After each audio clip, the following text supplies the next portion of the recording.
Lisa Frank makes the coolest stickers. I know, because I have most of them. There's all these folders Lisa Frank's products are already must-have items for many young schoolgirls. It pulls in $250 million a year, catering exclusively to the whims of 4 to 12-year-old girls. I love Lisa Frank products. I just love it. I mean, what happens when power and control gets to someone's head? We don't have too many dogs because, oh boy, when you get a dog, you get a dog. She chose to let her husband run the show despite complaints about his leadership style. What they're doing is so awful. I'm crazy. I'm a lunatic. It's ironic that a place that seemed like it would be the most magical place on earth was actually a nightmare.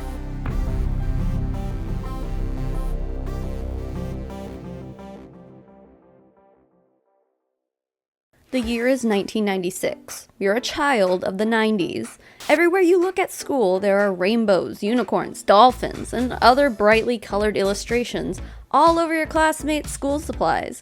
When you get home, Mila Kunis is bouncing around on your TV. This is Lisa Frank's empire, and we are at the peak of the company's popularity.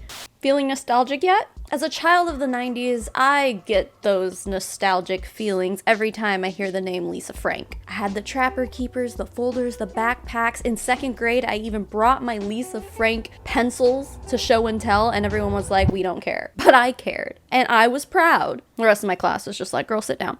Which is probably why in 2017, when Lisa Frank and Glamour Dolls, which was an indie makeup company, announced that they would be doing a makeup line collab together, I jumped on that so fast. I pre-ordered almost everything, and I was one of the lucky ones to get 2 of the products that I was promised. A lot of other backers, however, were not as lucky as I was. Many people got nothing from this failed Kickstarter campaign. And honestly, I had kind of forgotten about all of this because that was 2017. But then recently, a YouTuber that I've been following since a little before that time, her name is Jen Love, posted 2 videos about what happened with this collab that we all paid for but never happened. And oh my god, did I get scammed by Lisa Frank? The short answer is yes, and the explanation is bonkers. We'll get to it. But anyway, as I started researching more about Lisa Frank, I watched a Bailey Sarian video. Huge YouTuber, I'm sure you know who she is. In this video, Bailey goes through a Jezebel article that was written in 2013. And wow, when I say it opened my eyes to the dark truth behind the once beloved brand, I mean it.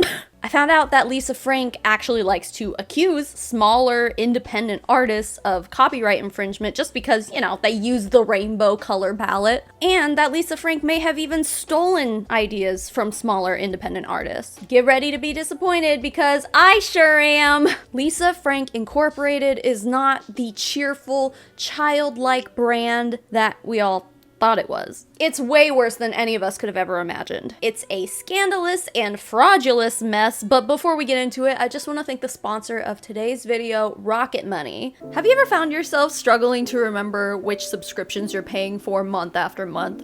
Or you know what? I'll do you one better. Have you ever tried to cancel a gym membership? If you have, you know the struggle. Well, today's sponsor, Rocket Money, is here to help. Rocket Money is the personal finance app that helps you cancel subscriptions, lower bills, and manage your money better. There is literally a feature that will cancel subscriptions for you, even gym memberships. They will go so far as to send a snail mail letter on behalf of you if it takes that. Obviously, I don't have a gym membership anymore. That ship has sailed. But now I'm using Rocket Money to cancel whatever unwanted subscriptions that I forgot I had. For example, I just found out that one of the subscriptions that I had actually raised their prices, and I had no idea. And I just canceled it, which is gonna save me $260.60 per year just by canceling one subscription. I wouldn't have known about this price increase if not for Rocket Money. I'm also using Rocket Money to keep track of my spending. Rocket Money helps me set a budget, and they can even help lower my bills by negotiating them for me, which helps me save more. How cool is that? Rocket Money has helped save its customers up to $740 per year, with over $500 million in canceled subscriptions. To save more and spend less, join the over 5 million members using Rocket Money today. Go to rocketmoney.com/SavannahMarie or click the link in the description to get started for free. You can also unlock even more features with Premium. That's rocketmoney.com/SavannahMarie to get started for free. Thanks again to Rocket Money for sponsoring today's video. Now let's go talk about Lisa Frank. So before I get around to telling the story of how I and thousands of other people were straight up scammed by Lisa Frank, I want to go through what actually happened that caused the company to go from a rainbow empire beloved by millions, most of which were children of the 90s, to a practically abandoned 300,000 square foot warehouse. I'm probably not going to touch on everything in this section in detail, even though it's going to seem like I am. If you want a full deep dive of the company's history, definitely just read the Jezebel article, because they link all their sources and you can go down a huge rabbit hole. But you know, stay here, watch this video first. It's all going to be linked down below if you're finding yourself wanting more from this section. The first thing you gotta know about Lisa Frank is that she's always been a fairly private person. There are not many pictures of her on the internet. She's done interviews with news outlets where she had the producers hide her face. It's interesting that she decided to name the company after herself, because like she lost her potential of total and complete anonymity. But all things considered, she's still doing a pretty good job at maintaining her privacy. Lisa Frank was born in 1955, meaning she's gonna be turning 69 this year. Nice! She was born in one of the top 5 wealthiest cities in America. She was born into old money because her grandfather and his brothers ran the only company in the country that made engine bearings for tanks in World War II. So yeah, the family was set for generations to come. She spent her childhood being an artsy-fartsy type of girly girl. She had a kiln and a loom in her childhood home. Privilege. She attended an elite prep school and actually sold her original art at an art show there her senior year and made freaking $3,000, dude. And this was in the 70s, so like that's worth so much more after inflation. I actually put it into an inflation calculator for the year 1973, which might not have been the exact year or whatever, but it was around that time. And it said that in 1973, $3,000 has the same buying power now as $21,853.94. Wow. Imagine being a 17-year-old kid and just like randomly coming into almost $22,000 at your high school art show. Like, rich people are wild. So one thing I didn't know is that Lisa Frank actually attended the University of Arizona, which is in Tucson, Arizona. And as an Arizona native myself, I had to first question why, of all of the hoity-toity schools that she could have chosen, like why did she choose U of A? But then secondly, she decided to actually settle there in Tucson. Her headquarters is there. And did I travel all the way there for the sake of this video? Yes, I did. My 7-year-old self would never believe I actually got to see this place in person, even though now it's just a shell of its former self. My biggest question of all is actually, why Tucson, dude? I'm sorry, but Tucson is stupid. My 3 subscribers from Tucson just unsubscribed. Okay, no, listen, dude, come on. You and I both know that Tucson sucks, so just stop lying to yourself. So according to the Jezebel article, she would, and I quote, purchase handmade pottery and jewelry from local Native American communities and sell them at a markup back home in Michigan. Bailey Sarian made this good point in her video, so I feel like I have to reiterate it here. Like, you can't just take people's art and then resell it. I mean, that's scummy. And then in Arizona, handmade pottery and jewelry is really commonly seen here in every southwestern tourist shop, every swap meet you might attend, every farmer's market.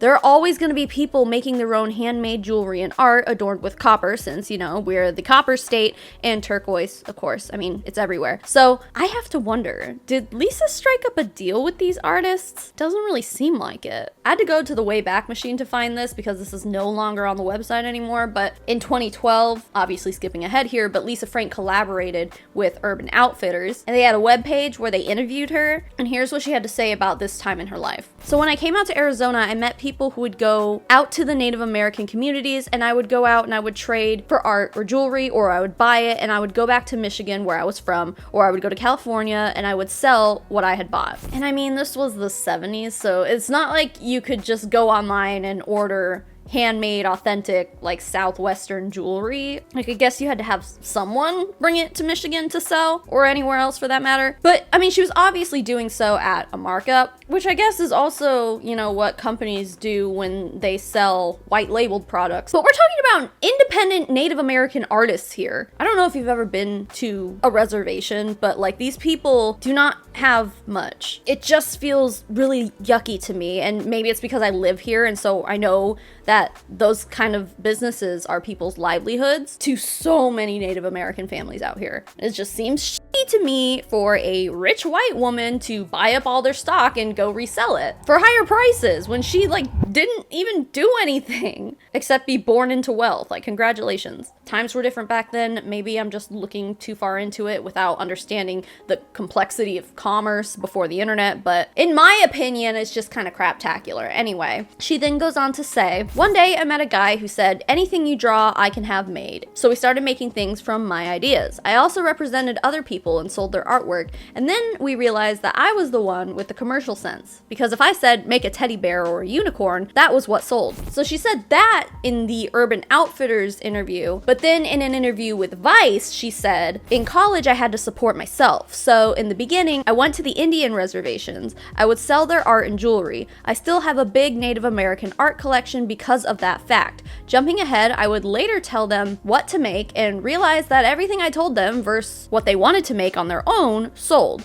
A light bulb went on. I thought, oh, I guess I have a really commercial sense. A little bit of confusion here. Did she meet a guy who was like, I can make whatever you want? Or did she start telling the artist she was already buying from what to make? Like, is this new guy someone that she just like randomly met, or is this the same guy who she was already buying and reselling his product from? I don't know. Either way, whoever these people were, it seems like at this point they'd been in some kind of partnership with Lisa. At least I hope they were. Like, I hope she had some kind of royalty deal set up with them. So with this, she started a company called Sticky Fingers. She describes it as jewelry all made up of plastic that I glued together with a glue gun. Sounds cool. Good for her, I guess. She says she was making hella sales with this new business, and she couldn't keep up with all the orders, and it was eventually picked up by Neiman Marcus and Bloomingdale's. And then when they did that, she was able to pick up licensing rights from well-known characters like Betty Boop and Popeye. And then by 1979, she actually renamed Sticky Fingers to Lisa Frank Incorporated. And at just 25 years old, Spencer's Gifts, we all know Spencer's, right? They placed $1 million order with her. 25 years old. Damn. In the years to follow, the Lisa Frank brand would explode in popularity, making its way into huge retailers such as Target, where she was well regarded as a businesswoman in the 80s. She was described by those who worked for her as a charismatic force behind her very creative and sellable product. She was finally able to start hiring outside help and in-house illustrators, and then other staff members. One of those people was a man named Jamey Green. And I'll just tell you right now, if you've come into this video not knowing a single thing about the downfall of the brand that is Lisa Frank, this is the guy who completely destroyed the brand. And our childhoods, for that matter. Thanks, James. Green was hired in 1982, and over the next couple years, he and Lisa would start a romantic relationship together. In an affidavit given by Roy E. Hayes Jr., who calls himself Lisa's best friend since high school, he says this about Lisa Frank and Jamey Green's budding romance. Lisa informed me she was attracted to a guy that LFI had hired to be their first in-house designer and illustrator. Given the fact that her father had recently passed away and she had previously been romantically involved with someone in her business, I cautioned her about not getting too carried away too quickly. Did she listen? No, of course not. In fact, she pretty much did the exact opposite. So shortly after he was hired, Lisa Frank actually started a romantic relationship with James, and then he conveniently began moving up the corporate ladder, eventually landing himself the position of CEO of Lisa Frank Incorporated, LFI, in December of 1992. They were married in 1994, and then their first child was born 9 months later, so they really got to work on that one. At this point, the brand was beginning its upward climb to the peak of its popularity. Lisa took several steps back and decided to allow her husband, James Green, to basically take over the management of the company and raise the couple's children. In doing so, she personally, as the person Lisa Frank, held on to 51% of all of the shares of the company and then gifted the remaining 49% to James Green. So it was a 51-49 split. They had a second child, and according to former employees, Lisa started working from home and almost never appeared at the headquarters. And this is what allowed James Green to be able to run his reign of terror, and I don't say that lightly, down on the employees of Lisa Frank Incorporated. You see, the problem was not that Lisa Frank's demographic just grew out of the colorful aesthetic, it was James. Visiting this place today is like visiting a ghost town. I'm gonna play the audio of one of the clips I recorded when I went there so you can hear how unsettlingly silent it was, with nothing more to hear than the wind, the rattling of the chain link fences, and the steps of our feet meeting the gravel. When you're there, it's unsettling how silent it was. We maybe saw 3 cars drive by the entire time. Oh, and side note, in case anyone was wondering, yes, there is a gym here for any Pokemon masters who visit the building. I made the terrible mistake of putting my strongest gym defender on it, a slacking I've affectionately named Jeebus. I don't know why I put my strongest Pokemon on here to defend the gym. I don't know. Why did I do that? It's been weeks since my visit, and he's still there. This was the biggest mistake of my life. I just want my Lord and Savior Jeebus back. Also, a Galarian Moltres spawned for me while I was there, but I didn't have a Master Ball, so it ran away. And I blame Lisa for that.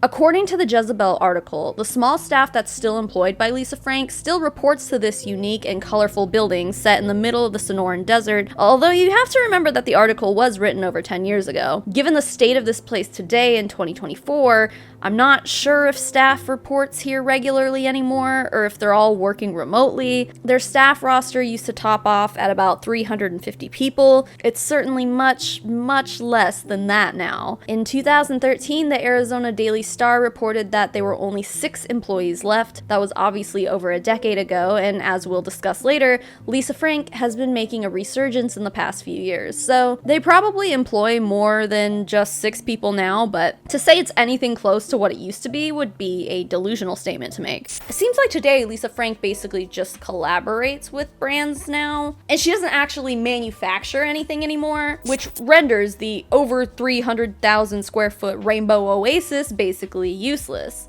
and an expensive eyesore on the beauty of the desert landscape. One ex-employee referred to the factory as the silliest setup he had ever seen, referring to the colorful, childlike exterior, while the interior was, in his words, like an abusive alcoholic home. And according to Tucson locals, Lisa Frank has the reputation around town as being the one place you definitely do not want to work. So what happened? What did James Green do?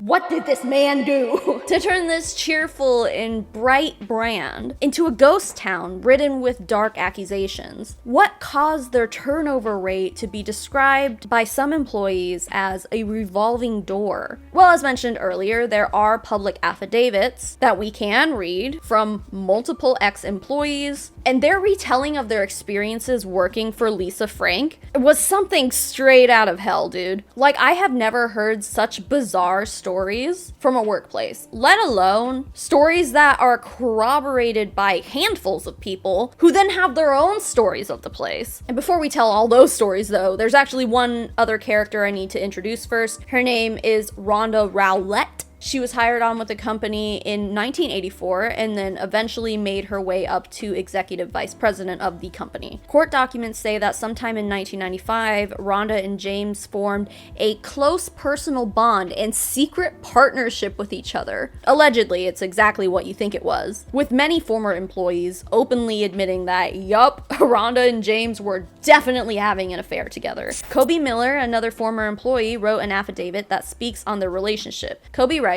My wife and I were shopping at Tucson Mall over 4th of July weekend 2005 and stopped by the Lisa Frank retail store in the mall. We were surprised to see James and Rhonda together in the store on that 3-day weekend. We had a short conversation with James. Rhonda didn't say much. After we both left them, we both thought it was strange that they would be together and that Rhonda acted sort of caught off guard at seeing us and acted uncomfortable. We wondered why James wasn't with his family and Rhonda wasn't with her husband on a holiday weekend. Something wasn't right. This relationship between the two of them proved to be detrimental to Lisa Frank Incorporated in more ways than one, but court documents alleged that the two of them would ignore calls from their bank, which would result in increased interest charges for the company. They had failed to pay employee health care premiums. They failed to put withheld employee funds into their corresponding 401k accounts. They failed to negotiate new lease terms at the company's storefront in the Tucson Mall, among other things, I'm sure. Individually, Rhonda was accused of writing paychecks to herself for compensation that was not due to her, and she also helped Jamey Green write up a $20,000 payroll check to the University of Arizona Foundation so that James could obtain his own personal tickets to basketball games. She was Jamey Green's sidekick in a slew of workplace abuse accusations that we can now finally discuss. Together, James and Rhonda ran the workplace environment into the ground. The Jezebel article calls it the Rainbow Gulag, quoting one former employee as saying, "It was like the worst place I'd ever worked," which is kind of ironic given that they have rainbows and unicorns everywhere. This same person actually ended up suing the company for wrongful termination. She was fired for speaking on the phone to her father. Yeah, we'll get to the lawsuits and everything in a little bit, but there's this old photocopied page from a kind of Lisa Frank internal publication for employees that can be found in these court documents. The main part of the article is talking up how great Rhonda is. And then there's a sidebar titled The 110% Solution. I'm gonna read the whole sidebar to you because, dude, this is some serious dictatorship. Normal workplaces do not publish this kind of absurdity. And while I'm sure there are plenty of companies who were run by dictator-like people, the fact that this was published for employees to read speaks volumes about the headquarters' expectations and how commonplace these kind of demands were. The 110% solution. People spend more time thinking about their boss than any other business relationship. After all, the boss is the individual who can make or break a career. A boss can create an atmosphere that is friendly or paranoid, efficient or muddled. It is ironic that so much brain power devoted to reading the boss's mind and decipher his or her moods, people still manage to get the relationship wrong. Instead of making their careers, their relationship with the boss ends up breaking them. If you want the relationship to make your career, follow this advice. Be loyal. Bosses will forgive carelessness, stupidity, tardiness, and a temper tantrum. These can be corrected, but disloyalty is the true character flaw. You cannot and will not be trusted. Keep the boss informed. The boss should be informed about what you are doing, where you are, whom you are talking to, and why. If you must err on the side of overkill. Bombard the boss with bulletins, memos, and FYIs until he or she says stop. No one has ever lost a job because they told the boss too much. Embrace change, even if you do not understand it. Any boss must, as part of his or her job, instigate change. It is not your job to resist. Respect the boss's time. If you need 30 minutes with him, don't take 60. Better yet, take 20. Don't tread on his turf. At least, don't do it without permission. Follow up quickly. Bosses don't pull out a stopwatch when they give a command, but their internal clock is ticking. These principles will serve you well, whether your boss is a genius or someone who's not too bright. Follow them and you will never fall behind your peers. You will always be regarded as someone who is attentive, responsive, and true. I know, right? So apparently this publication came out every other month, and its sole purpose appeared to be to inform Lisa Frank Incorporated's employees of how they're expected to behave in the workplace. To me, what we just read feels like a boss giving themselves permission to be controlling and toxic and overbearing as a figure of authority to the people that they've hired to work beneath them. With each new issue of this publication, the rules allegedly became more and more toxic. And if you were found breaking any of these ridiculous rules set in front of you, former employees said that you could expect verbal abuse, name-calling, screaming profanity, or being immediately fired. And that last part was a big component to the company's massive turnover rate. Allegedly, James would just fire people on a whim because he was in the middle of having a man temper tantrum, a mantrum, if you will. And he was so enraged that he had no desire to correct any mishandlings of his position as CEO. And he would just rather eject people for no reason because he was mad. Employees were scared and uncomfortable throughout their entire time spent in this place, with one employee calling the atmosphere needlessly abusive. And I don't know how else to present this mess other than to just list off some of the ridiculous accusations, the stories, the experiences that former employees have told, so let's just do that. Allegedly, the rules that were implemented at this place were counterproductive to a business that was supposed to be run on creativity and design and illustration. Former employees say they weren't even allowed to speak to one another. How can you be expected to collaborate with other illustrators if you're not allowed to speak to each other? One instance that was reported by a former employee says that one time, someone left the office 10 minutes early, so James fell into a fury, and within his fit of rage, he put chains and padlocks on the exit points of the warehouse so that the staff couldn't escape. I mean, like, at what point does that become kidnapping or false imprisonment? Apparently, several former employees witnessed James throwing chairs in his outbursts. Leanne Warner, a former employee, wrote about it in her affidavit.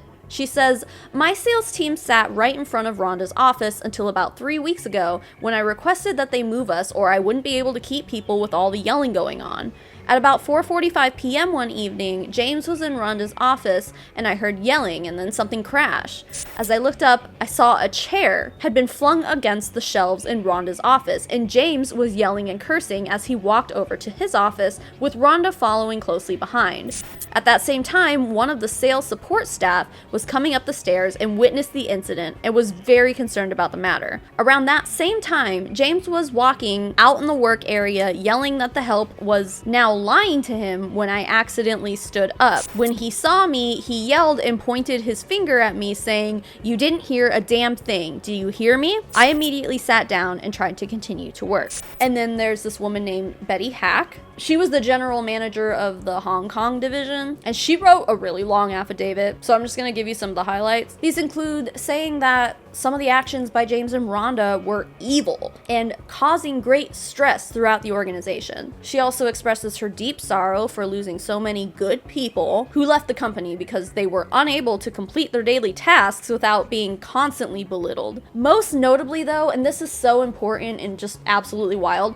she says that James and Rhonda were bugging their phone lines for the sole purpose of spying on them, as well as monitoring all of their email correspondence. Rhonda also tried to turn Betty Hack against Lisa Frank, and this happened after Betty had signed a contract that made her agree to move all the way to freaking Hong Kong, which was now in her job description. And of course now she's got Rhonda talking in her ear trying to be like, Lisa Frank's going down, which put Betty in a very distressful situation. Allegedly, Rhonda had actually caught wind that Lisa Frank was going to try to take more control over the company, and so Rhonda was just like running around telling everybody that they should quit. Meanwhile, James was trying to sabotage Betty's job performance by making changes to projects against her and Lisa's wishes. Interestingly enough, though, Betty's affidavit also says that James was constantly taking stuff out on Rhonda as well, obviously, since someone witnessed him throwing chairs in her office. Betty said that she would regularly hear James call Rhonda fat and stupid or belittling her otherwise. I guess the money and the other perks were good enough to stick around and put up with that abuse though, huh? Another ex-employee told Jezebel that James would not refer to his employees by name, but instead he would create nicknames for people. And I guess there was a female employee that was not conventionally attractive,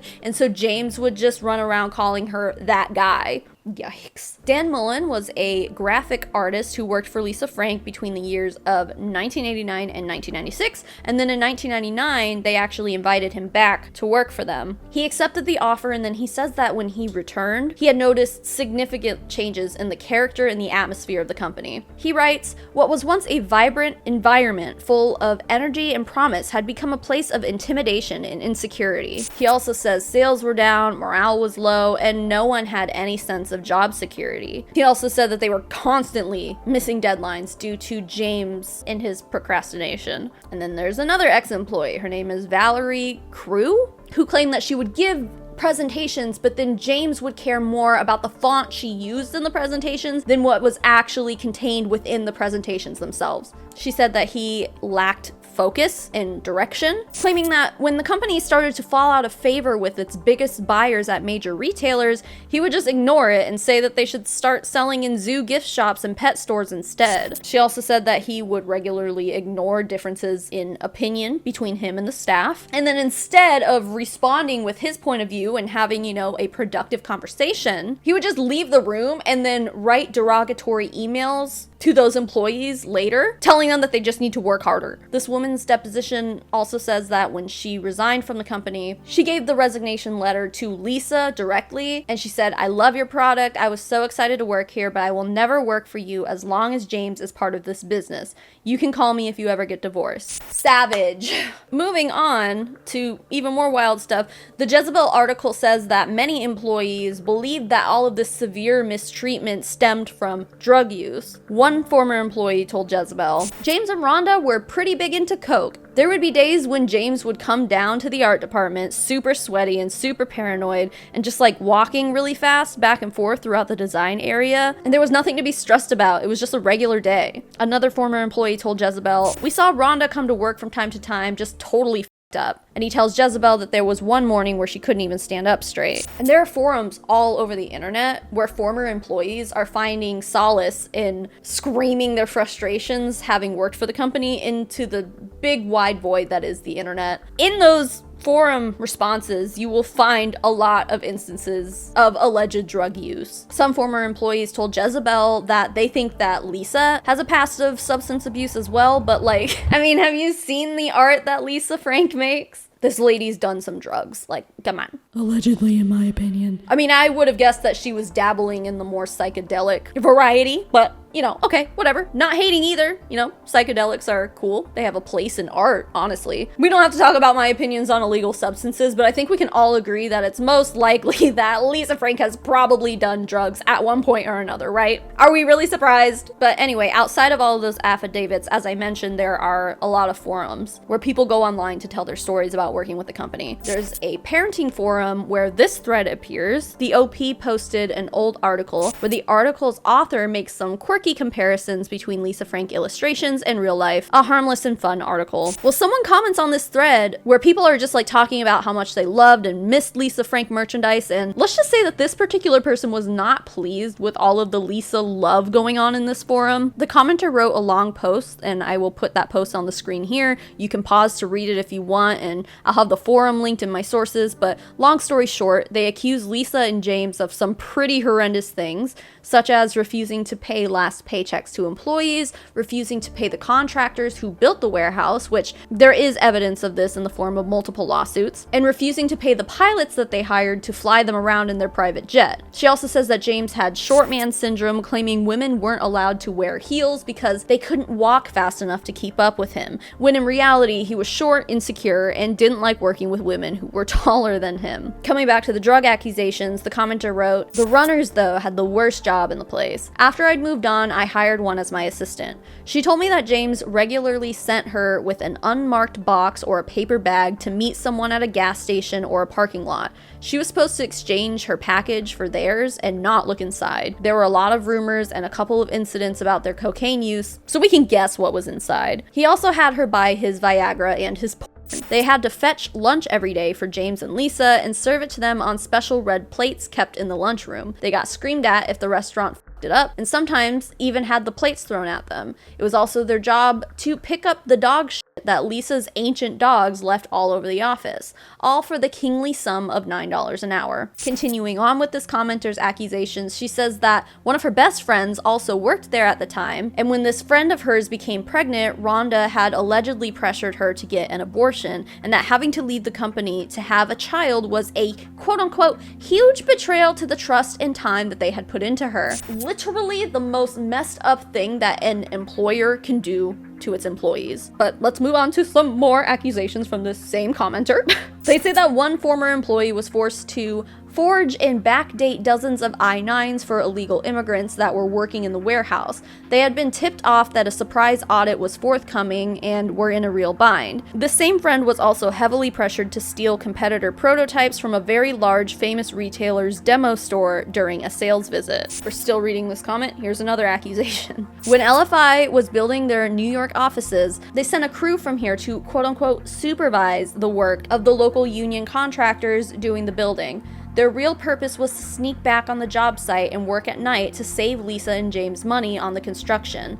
I personally heard 2 different phone calls where those guys called in and said that they had been caught on site and warned by the union guys to get the f out of Dodge. They were literally afraid for their lives because they were told that they'd be swimming in concrete boots in the river if they were caught there again. Lisa told them that they wouldn't have jobs if they came back before construction was done. All but one quit and left. They had to find their own way back home. The one who stayed got caught a 3rd time on site and was arrested for trespassing. James and Lisa refused his calls, said they didn't know who he was, and didn't even bail him out. They end this comment by accusing James and Lisa of, you know, normal stuff like burning their neighbor's house down. This is all just an accusation, okay? I did not see any proof of this at all. But allegedly, this was because the neighbors wouldn't allow James and Lisa to expand their house in a way that would go against local zoning laws. And then, of course, the house mysteriously catches on fire shortly after that. And then after the fire, James and Lisa bought the property, and then they went on with their building plans. Again, totally hearsay, no evidence to back this up at all. Even if this is true, there's no evidence to suggest that they had anything to do with the fire. But if the timeline of events is true, then that is incredibly suspicious. I'll just say that. That's my opinion, though. Another forum centered around concept art had a thread about Lisa Frank's work,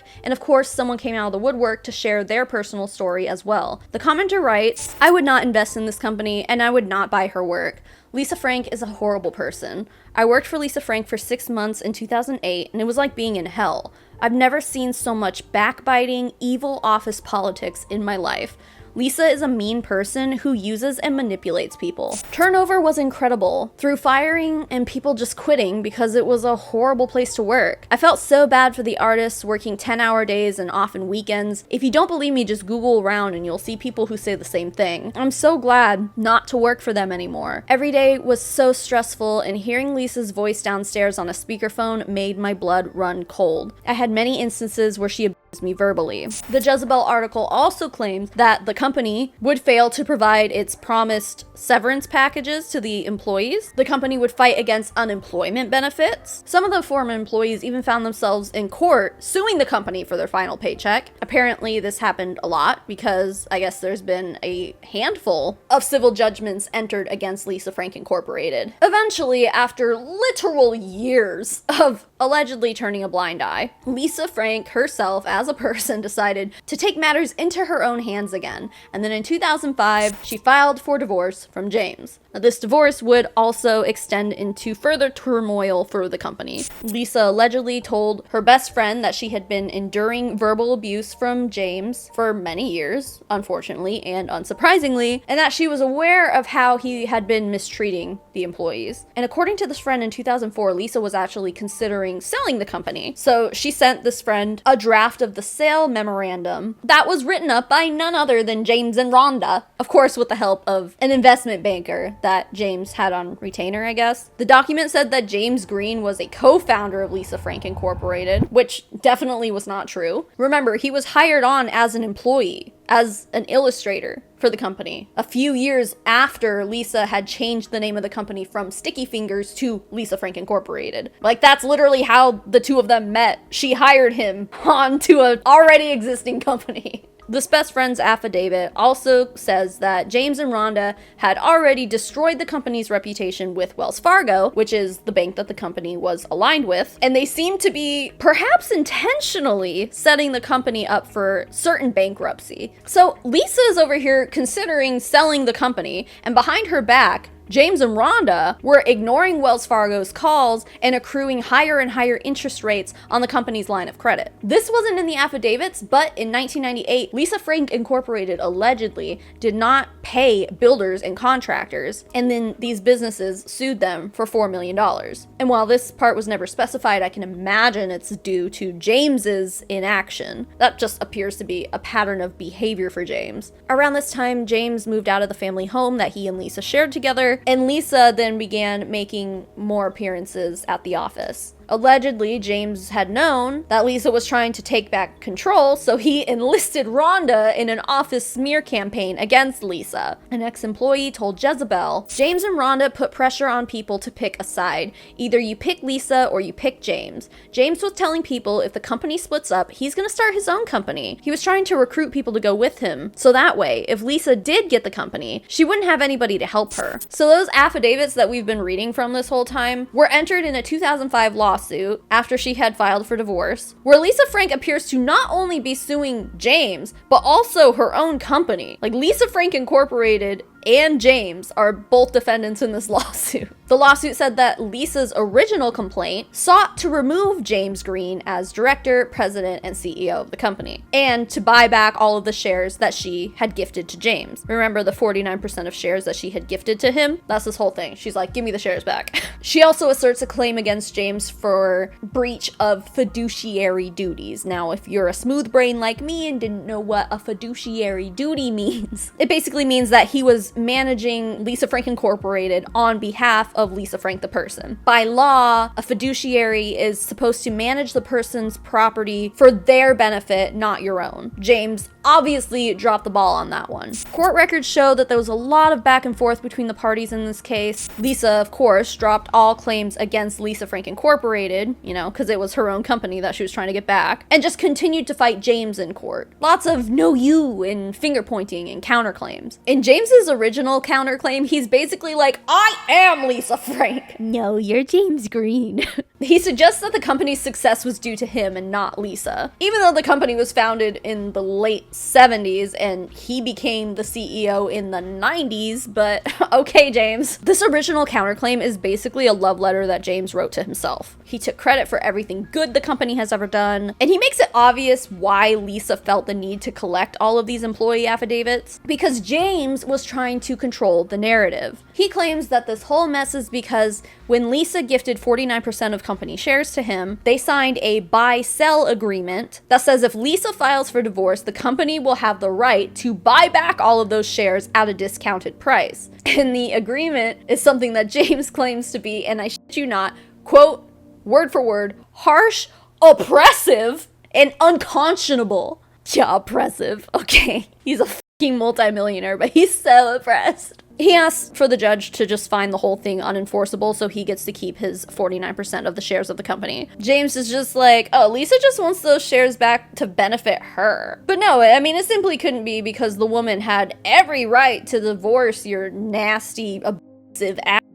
And then also in this counterclaim, James says he wants to see the company just totally dissolved, where Lisa would take her 51% of the proceeds, James would take his 49%, and then they would split and just never talk to each other again. Easy peasy. And then one of Lisa's counterclaims to one of James's counterclaims says that James had expended and diverted corporate funds for personal expenditures, removed corporate property from LFI's offices and facilities, and used corporate property for personal reasons. The court entered a stipulated order that was like, hey, James, you're not allowed to take stuff from the headquarters. And then he was found to be in contempt of court because he allegedly had loaded up multiple moving vans with company property from the warehouse and running off with it. He also ordered warehouse employees to make copies of original computer art files and then burn them onto a CD for him. And then I guess he would take those CDs and just do whatever he wanted with them. Thankfully, the court sided with Lisa in this part and demanded that James return all of the stolen property. They demanded all of this property had to be returned unaltered, and that failure to do so would result in serious consequences up to incarceration. Well, for the next year and a half, they would fight over this too. James returned most of the things he stole, but he kept coming up with excuses to extend the grace period that they gave him. to return all this stuff. And a forensic analysis found that James had been copying files from the stolen computers or printing files from the stolen computers after the court had already set the order in place, so he knew he wasn't supposed to be doing this. And then this resulted in more trials against James Green, because then at this point, Lisa Frank and her team were trying to have him found in contempt of court again.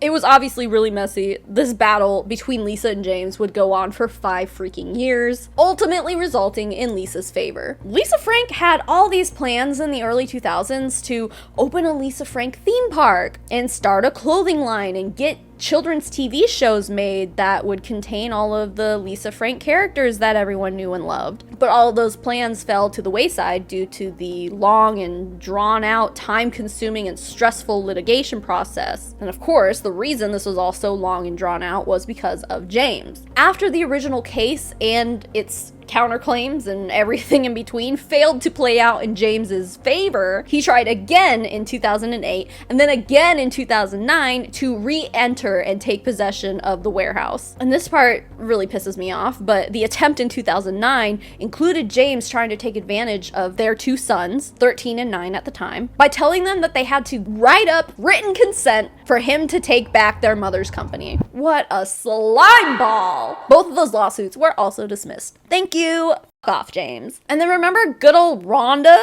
Well, she tried to sue Lisa Frank Incorporated for $2 million because James had allegedly promised her a $2 million severance package, and Lisa says that he didn't have the authority to authorize that. They settled for an undisclosed amount outside of court. Apparently Rhonda's husband, which by the way, yeah, this whole time, Rhonda had a husband. He was involved with the stealing truckloads of property from the company with James, so he found himself tied up in a lot of these lawsuits too. So messy. The Jezebel article was written in 2013, so obviously it's a bit dated, but the article alleged that even up until the time that article was written, that Lisa and James were still battling with each other in court over things like child visitation rights. And despite the mess, Lisa somehow managed to find her way out of the James chapter of her life, with her company still in her possession and still in operation, just operating at a much, much lower and less successful capacity than before. The company's accountant, Lee Gambrell, told a Tucson publication that in 1 year, employee numbers went from 350 to 6. Now, there is one thing that I actually do find weird about this. So in the Jezebel article, the author says that they spoke to someone named Jackie Gambrell, who was supposedly Lisa Frank's executive assistant,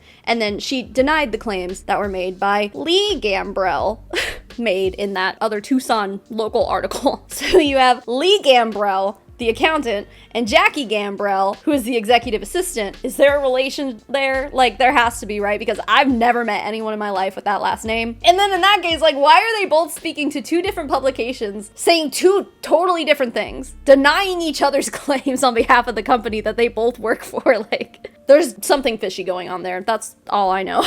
Anyway, I'm sure you'll be happy to know that we are about to end our section on James Green, but you'll be even more ecstatic to hear this part. He found Jesus, and for a while there, he was going by the name James Christianman. You not, dude. And this is even more interesting because according to the Jezebel article, James was Jewish. But I guess he loves Jesus now. Or he says he does anyway. Or he's using his alleged love of Jesus to make money for himself anyway. So yeah, he leaves Lisa Frank and then decides to start using the name of his Lord and Savior to sell $195 t-shirts? Yeah. Yeah, I mean, some of them are cheaper, like $155. Okay, no, honestly, most of them are more reasonably priced. But for the life of me, I cannot figure out who would pay $200 for a Jesus t-shirt. And just like we know from the 10 Commandments, thou shalt use the name of my son to sell ridiculously overpriced merchandise, just as God intended. James also has 40 trademarks, most of which are dead now, but one of the phrases he trademarked was literally Christ cult. Big yikes, can't make this stuff up. As we know from his website, James Green is a man of faith, hope, and charity, and also a fool for Christ's sake. But wait, doesn't the Bible say that you should stay away from fools? Because, you know, you won't find any knowledge on those lips. What about that part, James? Oh, also his X account is suspended, so who knows what kind of goofy stuff he was posting over there, but honestly, it probably happened before the Elon Musk takeover, but regardless. So the most recent stuff that I can find from James is that he now goes by Jamey Green. That's Jamie with an EY instead of an IE. So it almost kind of has that like cute funsy spelling. Like if you have a child named James and you go, oh, Jamie, you know what I mean? Like that's what I don't know. The Y does that for me. I don't know. So he has another clothing line under the same name, Jamey Green, where he sells his art on t-shirts that look oddly similar to Lisa Frank designs. And then on the website, it says this about the brand in quote unquote Jamey. Jamey Green, the creator of one of the most iconic brands of our time, has created something new with Rhonda Rowlett, Carla Lara Green, and his son Hunter and friends. Wait, Rhonda's in on this trash too? Dear Lord. Okay, so I mean, I guess we can fairly say that the two of them are still somehow, to this day, in cahoots with each other in one way or another. And can we talk about how he calls himself the creator of one of the most iconic brands of our time? You mean Lisa Frank? You're now calling yourself the creator of Lisa Frank? Sir, if that was the case, then why isn't the company called James Green? The way money made this guy so full of himself, it just, I hate the patriarchy.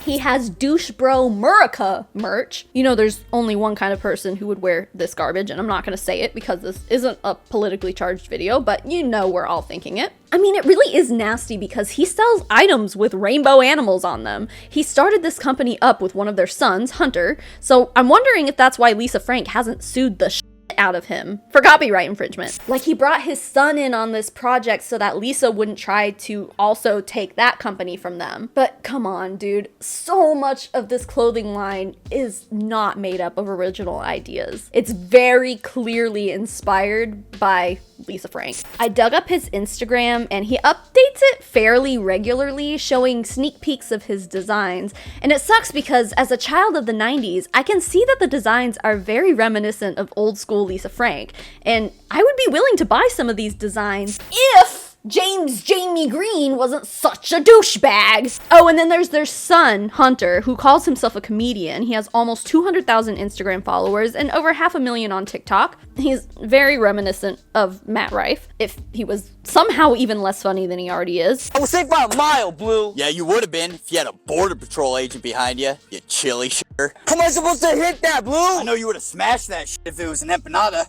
You fucking gordito, crunch wrap supreme. Damn it! These hops suck! Bet they would have been better if you were mowing the grass. Damn, Porter, have you laid off a Twinkie in the past 3 months? We'll take you out right here, right now, come on! You sure you're still able to get the bat through the zone with that belly you got on you, Porter? Watch it, jerk. Fat piece of shit. Moron! Butt munching fruitcake. You play ball like a girl! I'm putting my balls on your girl.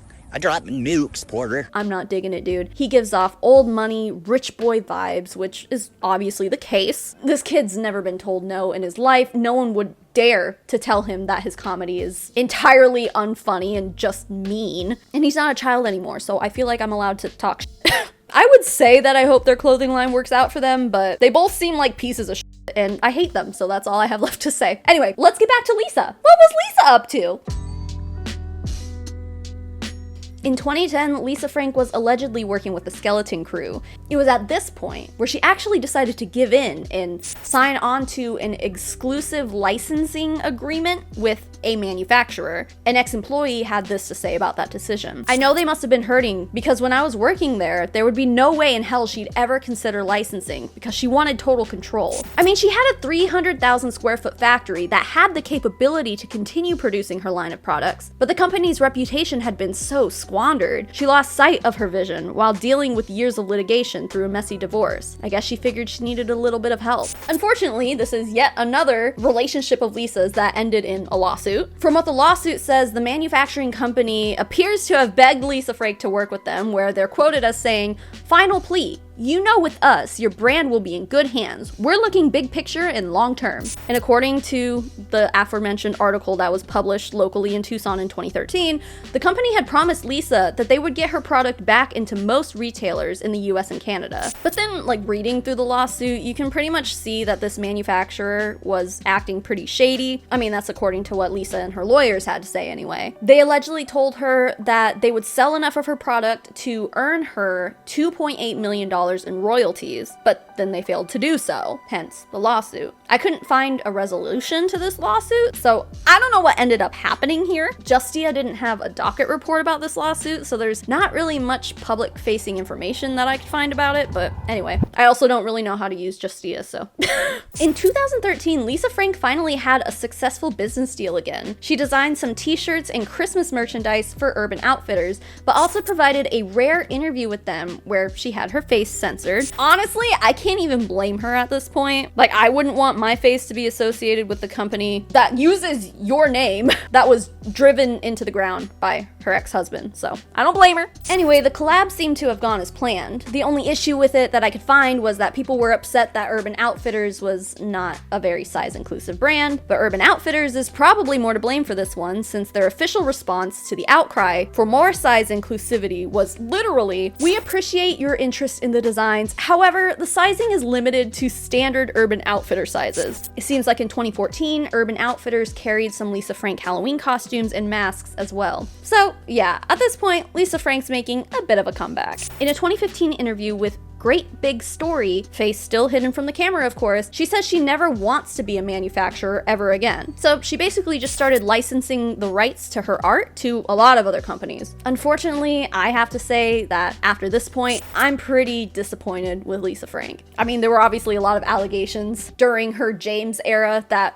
are questionable, but, and you know, it seems like James was the problem, right? But, you know, I'm sure Lisa wasn't perfect either. I'm sure those allegations come from somewhere, you know? But it does appear that her as James's wife and trying to own a large corporation besides someone like him, you know, she put up with a lot. But now is the part of the video where we have to evaluate Lisa Frank as a person, as a single person who is no longer tied down by a garbage human being like James Green. I disagree with a lot of the decisions that Lisa Frank has made at the expense of smaller artists, and we're gonna start looking into that now. Lisa Frank is obviously an iconic brand and image, and while there are plenty of instances where I'm sure you could say, oh yeah, this is absolutely a ripoff of Lisa Frank, you can't really copyright the rainbow. Unfortunately, Lisa Frank has kind of tried to hold on to anything rainbow design as her thing, and she's been taking action against artists who, at the very most, may have developed an art style that included Lisa Frank as one of their many influences. Not every instance that this happened with is frivolous though. For example, in 1991, Lisa Frank sued a company called Style Club Inc. because the president of that company actually previously worked for Lisa Frank in 1990, and then Style Club Inc. started selling competing products that were obviously heavily influenced by Lisa Frank, like right after this guy had left Lisa Frank for Style Club Inc. The lawsuit claims this guy's motive for working for Lisa Frank was to acquire as much confidential information as possible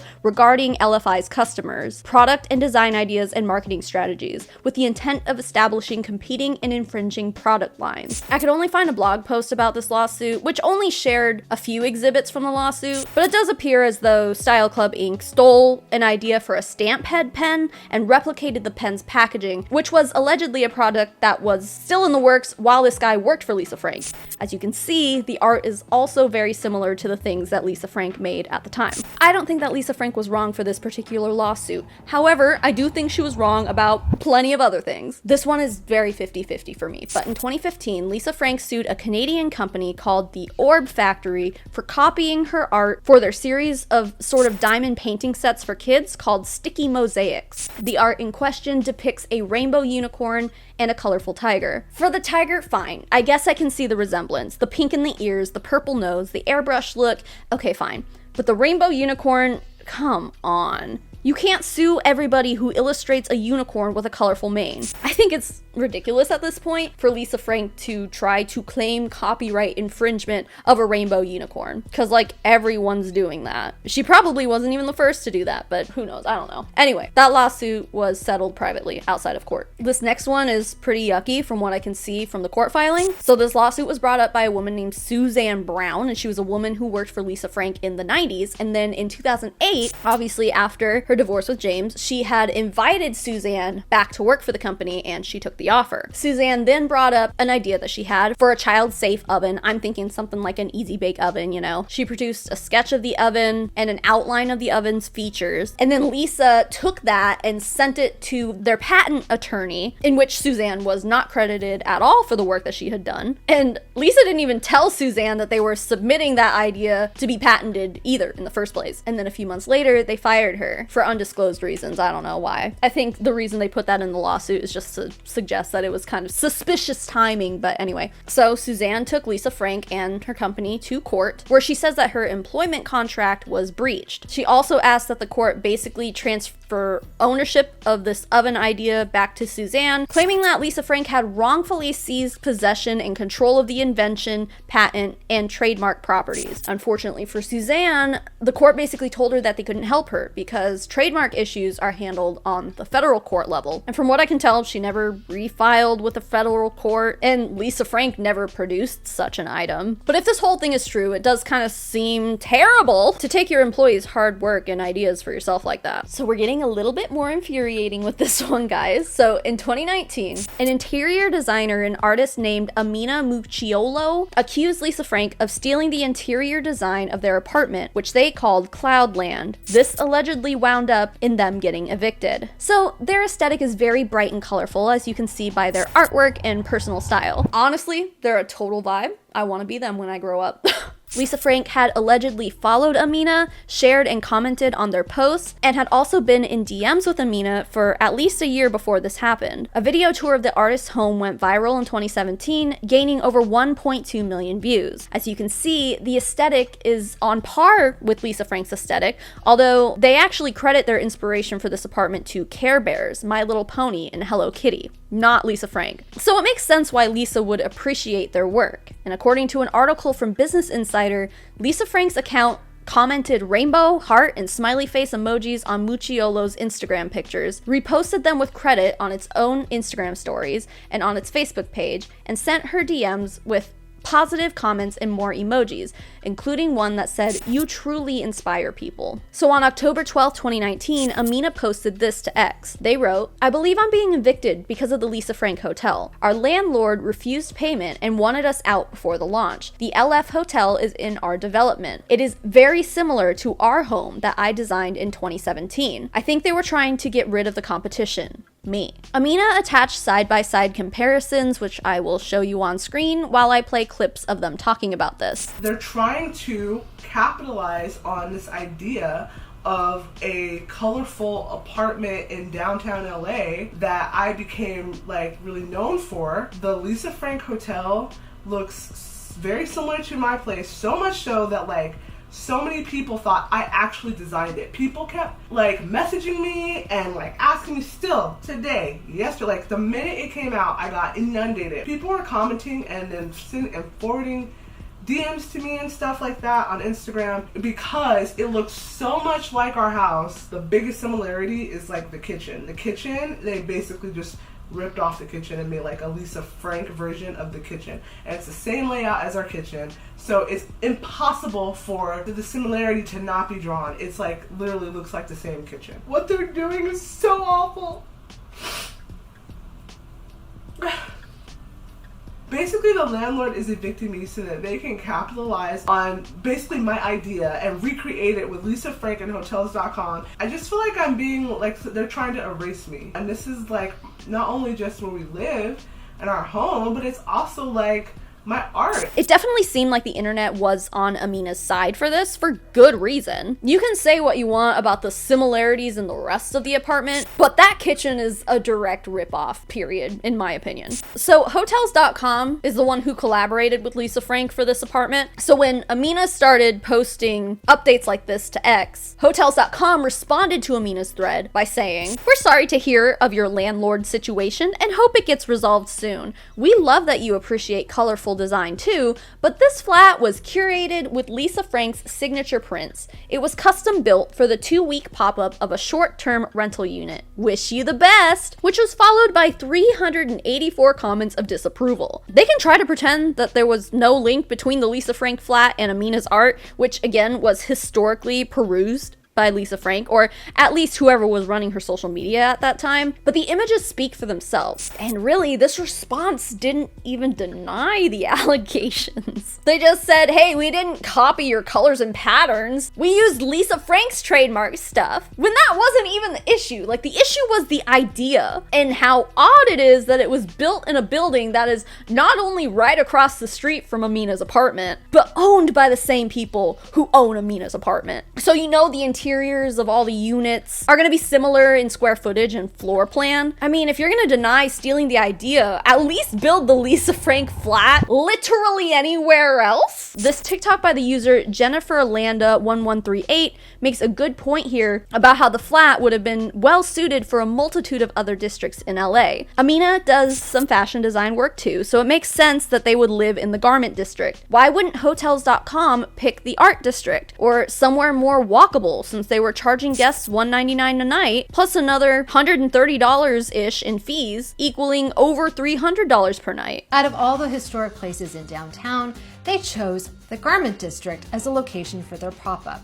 Not the Arts District, which is known for funky artist lofts, not Spring and Fourth, where you can walk to fun restaurants and bars. Standing at that street corner with both buildings in view, it is very clear that the location of the Lisa Frank pop-up was not a coincidence. So when Amina started posting these side-by-side comparison pictures, Lisa Frank promptly unfollowed them. They also mentioned that whoever was running the Lisa Frank account, and I guess probably the Hotels.com account, was deleting comments that mentioned Amina. At that same time, Amina's landlord started to refuse a rent payment that they were trying to make. Amina admits that this payment was late. But anyway, the landlord kind of just shuffled them out of there before the launch of the Lisa Frank flat. And sure, you could say that, oh, the landlord just evicted Amina because of the late rent payment. But to me, that just kind of seems like a cop-out, in my opinion. Thankfully, Amina started a GoFundMe to help them find a new place to live, as well as helping them handle the legal expenses they incurred trying to negotiate a deal with the management company, and was successful in hitting the campaign's $20,000 goal. This isn't just an issue of art theft.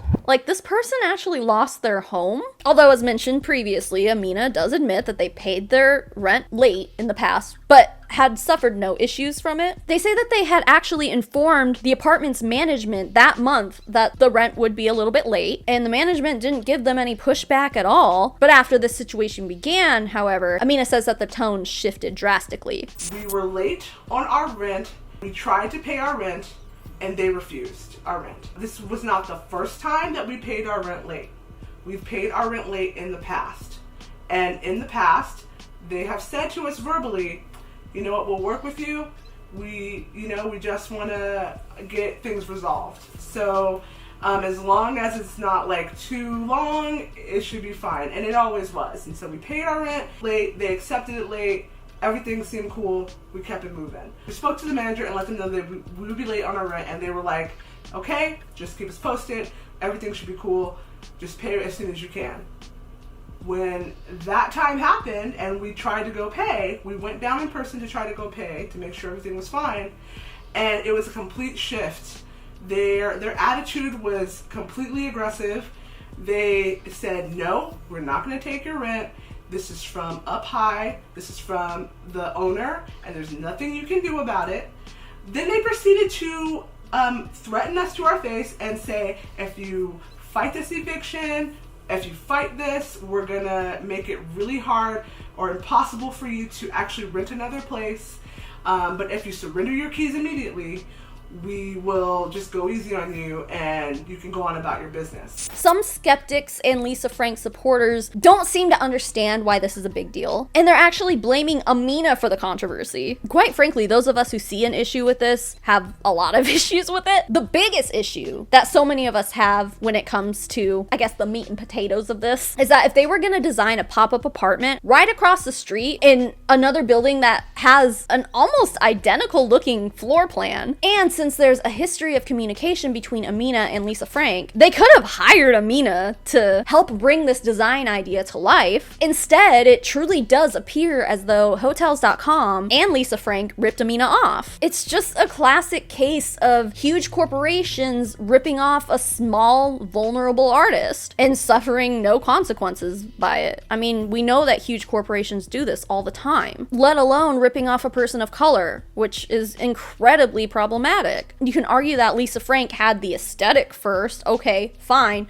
but Amina designed a rainbow flat first. And in their own words, they didn't even use Lisa Frank as inspiration for this apartment design. They cited like Care Bears and stuff. I really love Care Bears. Care Bears have been such a huge part of my life since I was a child, and they're something that I totally take inspiration from in all of my work today, along with My Little Pony and Hello Kitty, and now one of my favorites, Tokidoki. They did not rip any interior design job from Lisa Frank. The design was all Amina's idea. Lisa Frank, again, does not own the rainbow. If you haven't guessed it by now, I personally believe that the apartment was, at least in part, ripped off from Amina. The kitchen was, at the very least. But I wouldn't go so far to say that they were evicted because of the situation, because like we just don't have the evidence to say that for certain, and the laws with all of this stuff definitely complicates things. But I mean, for anyone to say that there's no link between the two apartments, in my opinion, is just silly. I mean, the buildings are owned by the same landlord, dude. Plus the social media history between Amina and Lisa, like, they've seen it, okay? Lisa Frank has seen Amina's apartment before this ever happened, so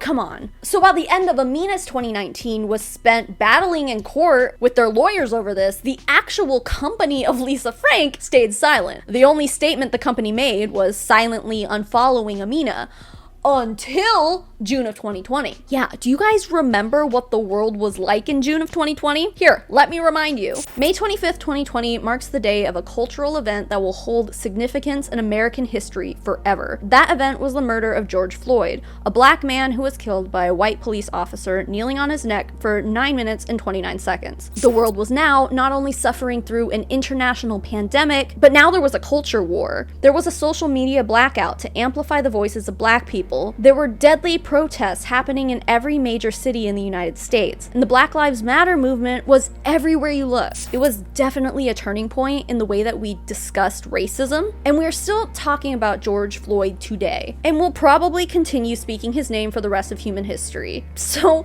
why then would Lisa Frank decide, you know what? We should finally address the time that we stole the interior design idea from a black person 9 months ago. Now would be the good time to do that. It makes no sense. It's actually not even nonsensical. It's just like, are you living under a rock? What are you doing? I mean, not only that, but like any big brand with a good PR team would have stuck up for Amina. They would have done what was right. Lisa Frank, however, decided to, in the middle of the peak of the Black Lives Matter movement, decided to call Amina opportunistic. And Lisa Frank, as a company, was well aware of the Black Lives Matter movement, as they had participated in the social media blackout by posting a black square that like every other person was doing. And they had uploaded another Instagram post in favor of BLM a few days prior. Both of these posts allegedly received backlash, with one commenter saying, "Why didn't Black Lives Matter when your company stole a black artist's creation, claimed it as your own, and then got her kicked out on the street when she called your company out for theft?" Another commenter wrote, "A black square doesn't mean you're forgiven or woke for silencing a black creator. You're literally part of the problem. Following a trend doesn't change."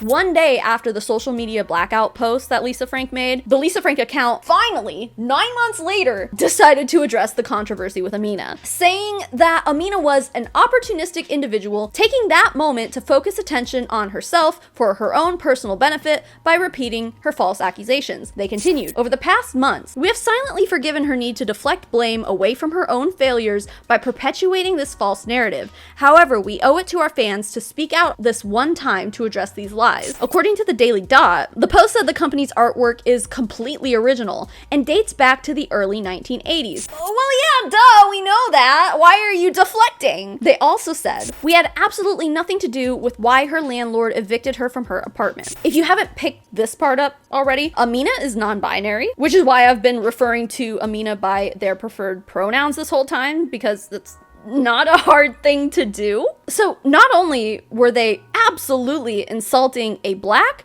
neurodivergent queer artists in the middle of the heat of the BLM movement, they also decided to misgender them. Like, the disrespect is unbelievable. And what makes it even worse is that really Lisa Frank Incorporated was trying to seem like they were an ally, you know, by posting things that were in favor of BLM. But it's like, in reality, this is what was going on. This is what you people decided to come out with. It's not like they were just like ignoring the whole BLM thing. Like, they were actively going out of their way to be like, we're supporters of BLM, and then like one day later they do this to Amina. It's so wild. And they could have addressed this whole thing months prior, but they chose this moment.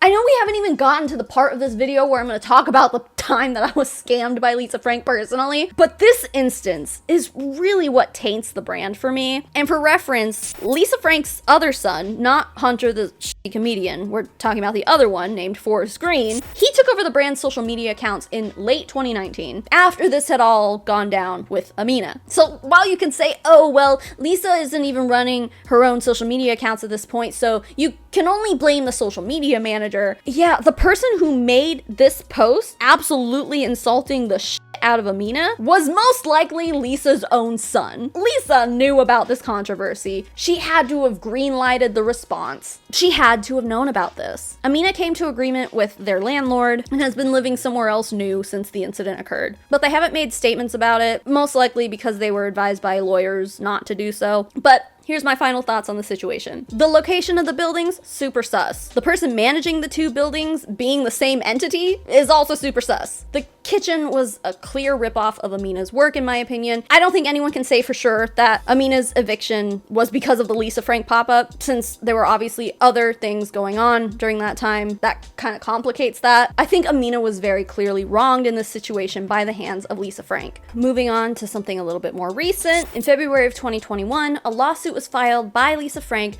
against a company called K-Deer in a copyright infringement dispute, where Lisa Frank alleged that K-Deer imitated Lisa Frank's design on a pair of their leggings. These are the leggings that K-Deer was selling, and I mean, I get it, but also at the same time, again, like I keep saying, Lisa Frank doesn't own the rainbow, nor does she own animal print. But I guess if you put them both together, since every millennial's mind immediately goes, oh, that looks like something that Lisa Frank did, then that's what makes the whole thing an issue. The lawsuit does show these examples of Lisa Frank leggings that appear to have been manufactured somewhere before, although I'm not sure where these exact pairs were ever sold at, but if you search Lisa Frank leggings on Google, you'll find a bazillion listings that aren't these ones, so I don't know. But the lawsuit also includes screenshots of Instagram comments left on K-Deer's Instagram, where members of the public are commenting on how similar the designs are to Lisa Frank, even including Instagram stories posted by random people who tagged Lisa Frank in their posts while wearing the leggings. None of the included evidence suggests that K-Deer ever mentioned Lisa Frank when advertising the products, nor did they ask their customers to do so either.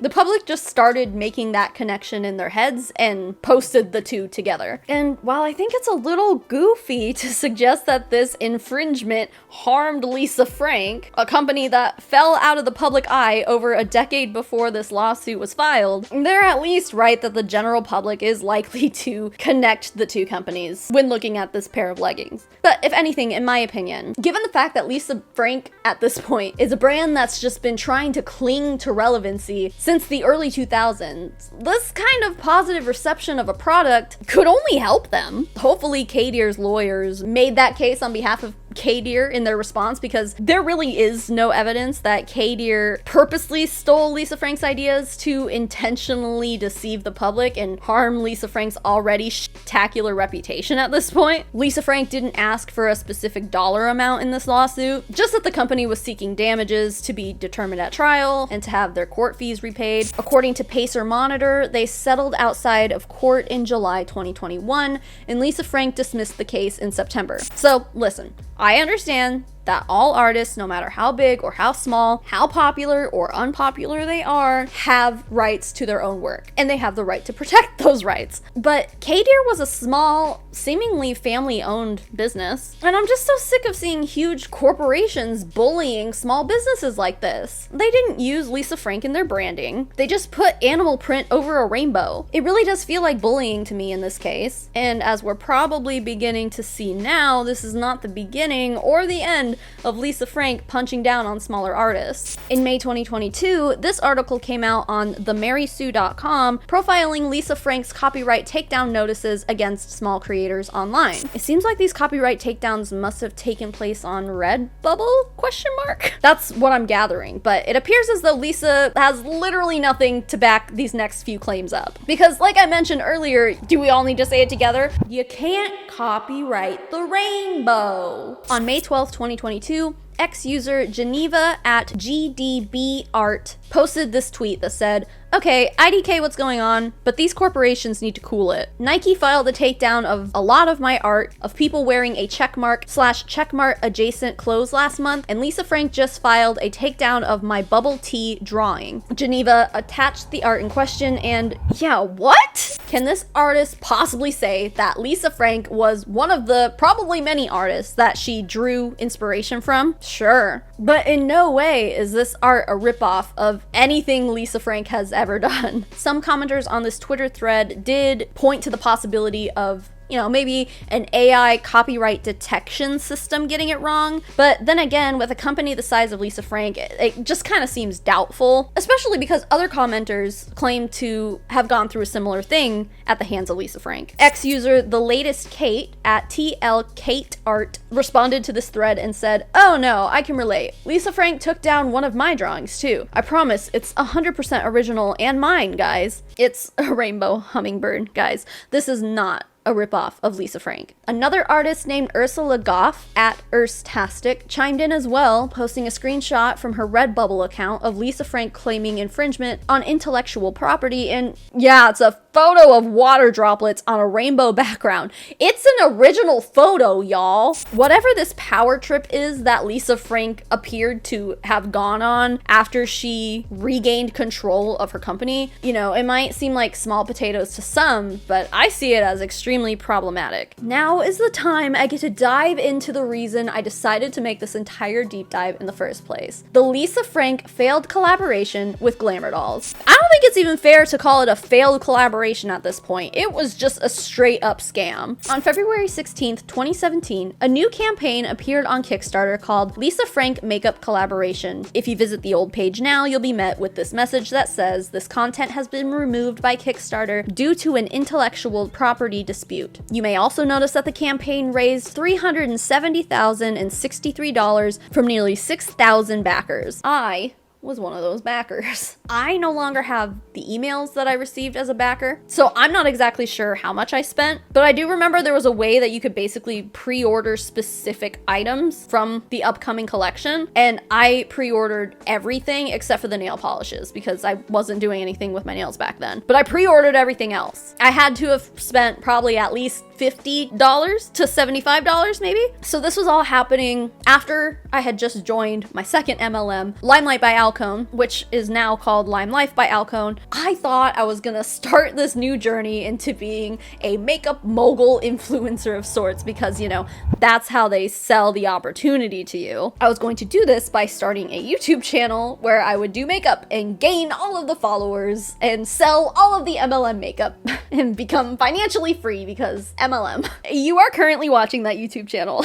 Yeah, I mean, I've had this YouTube channel since I think 2005, and I used to upload stuff to it as a teenager. All of those old videos are no longer up for your viewing pleasure for reasons I'm sure you can imagine. I've uploaded a lot here throughout the years, but the moment I decided to buckle down and actually do something, I guess, regular with it was in 2017 when I received my first package from this Glamour Dolls Lisa Frank collab. Yeah, the first makeup YouTube video that I ever posted to this channel was reviewing a brush I still have, of course, the Glamour Dolls Lisa Frank angled brush with terribly loud royalty-free stock music in as an added bonus. Hi, hello, how are ya?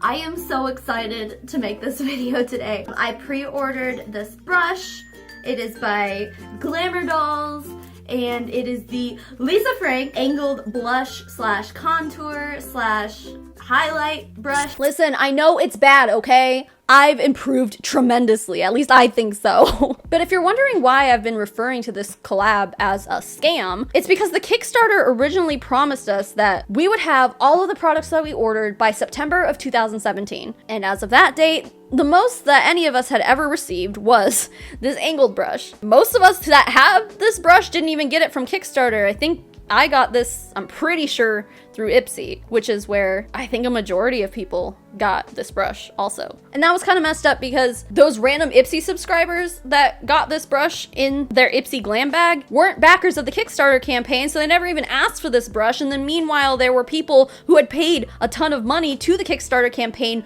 waiting for this brush who hadn't received it. Anyway, we'll get to it. On November 16th, 2017, I had posted a second review from this collab when I received an unexpected bright pink envelope in my mailbox. It ended up being this bronzer, which I still have, and a signed Lisa Frank postcard. And now I say that sarcastically for good reason. We'll get to that also. As you can see, despite the rest of my order being tremendously late, I was in high spirits. I even said I'd be happy to wait this out. They even started, I think, refunding people because people were complaining. I was not one of those people. I was like, I will wait this out. Well, it's 2024 and I'm still waiting. I can finally say that today I know I will not be receiving anything else from this Kickstarter collab. Despite probably spending, you know, like I said, I don't know, 50 or $100 on this Kickstarter, and this is what I got for like 75 bucks. Yeah. Bronzer and a synthetic makeup brush. Cool.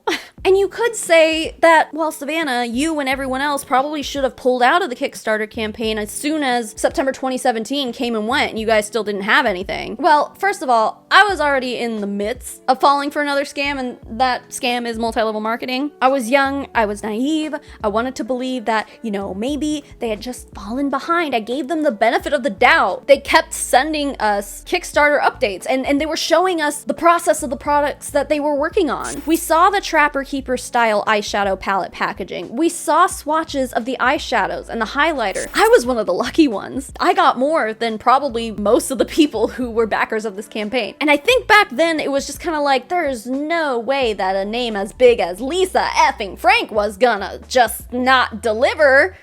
Right? Wrong. So what even happened? I mean, I have to say, I had kind of forgotten about this whole thing at this point. I moved on with my life. Glamour Dolls seemed to have moved on with my money and everyone else's money. That was until about 2 months ago when a YouTuber I've been following for like 7 years, Jen Love, posted a video called "This is actually the worst makeup launch ever. Lisa Frank and Glamour Dolls behind the controversy." And I had a "that's so Raven" moment where I remembered everything. Perplexed, confused, and extremely interested, I clicked on Jen's video and oh my god, it gets so messy. I'm not gonna go as deep and detailed into this as Jen Love did in her video, because this video is already way too long, but if you want to play-by-play with all of the details, please go watch Jen Love's video. She has a follow-up video about all this too. She did an amazing job with her research, and she actually kept all of her receipts, and her video helped me streamline this part of the video that you're watching right now, the research process.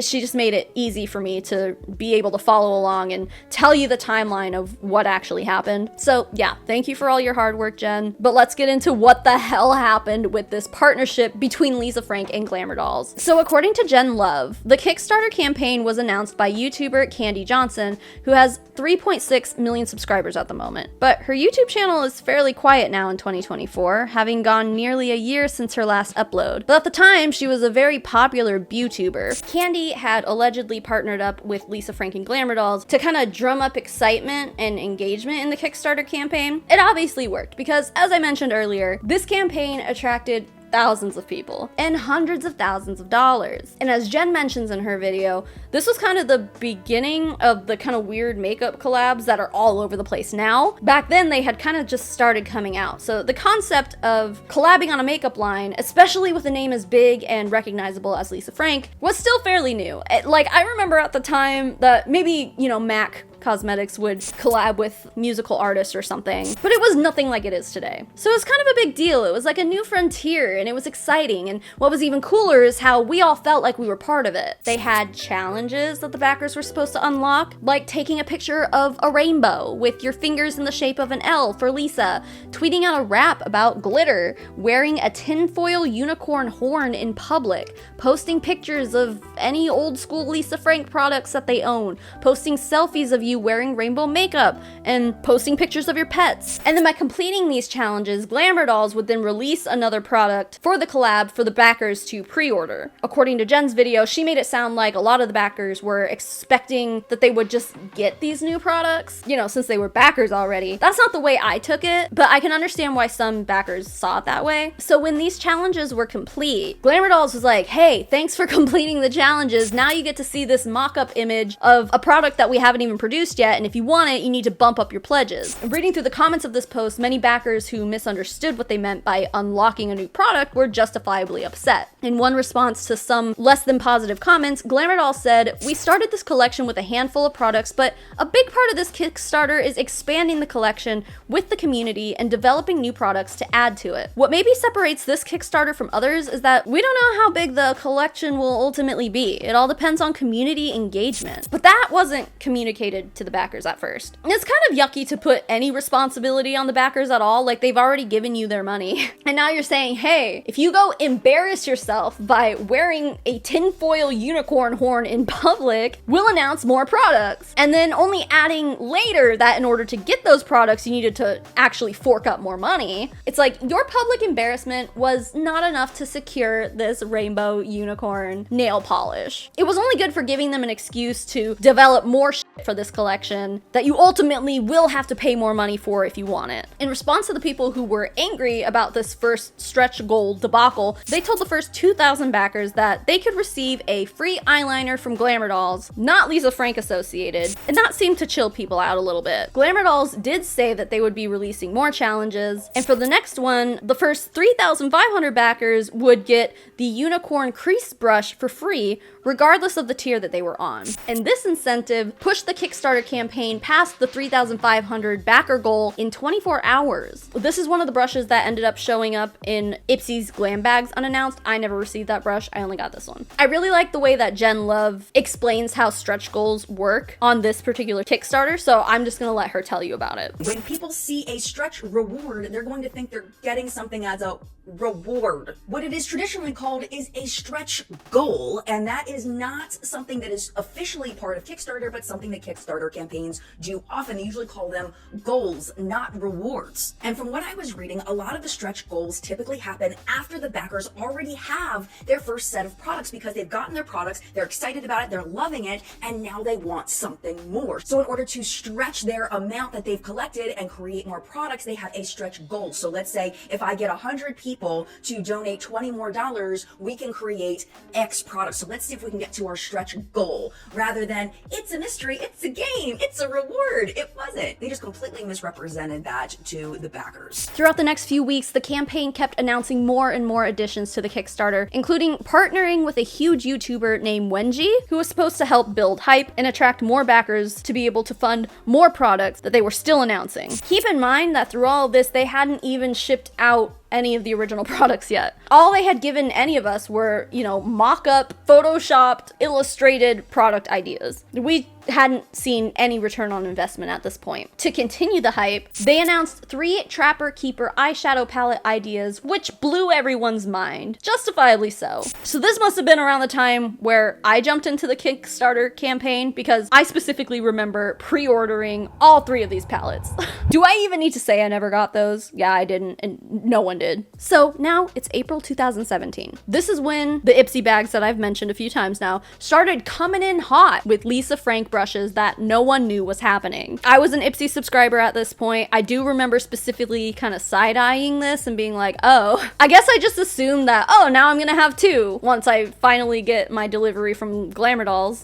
I never said it in my video, but I'm pretty sure this did come from Ipsy and not from Glamour Dolls. It had to have, now that I think about it.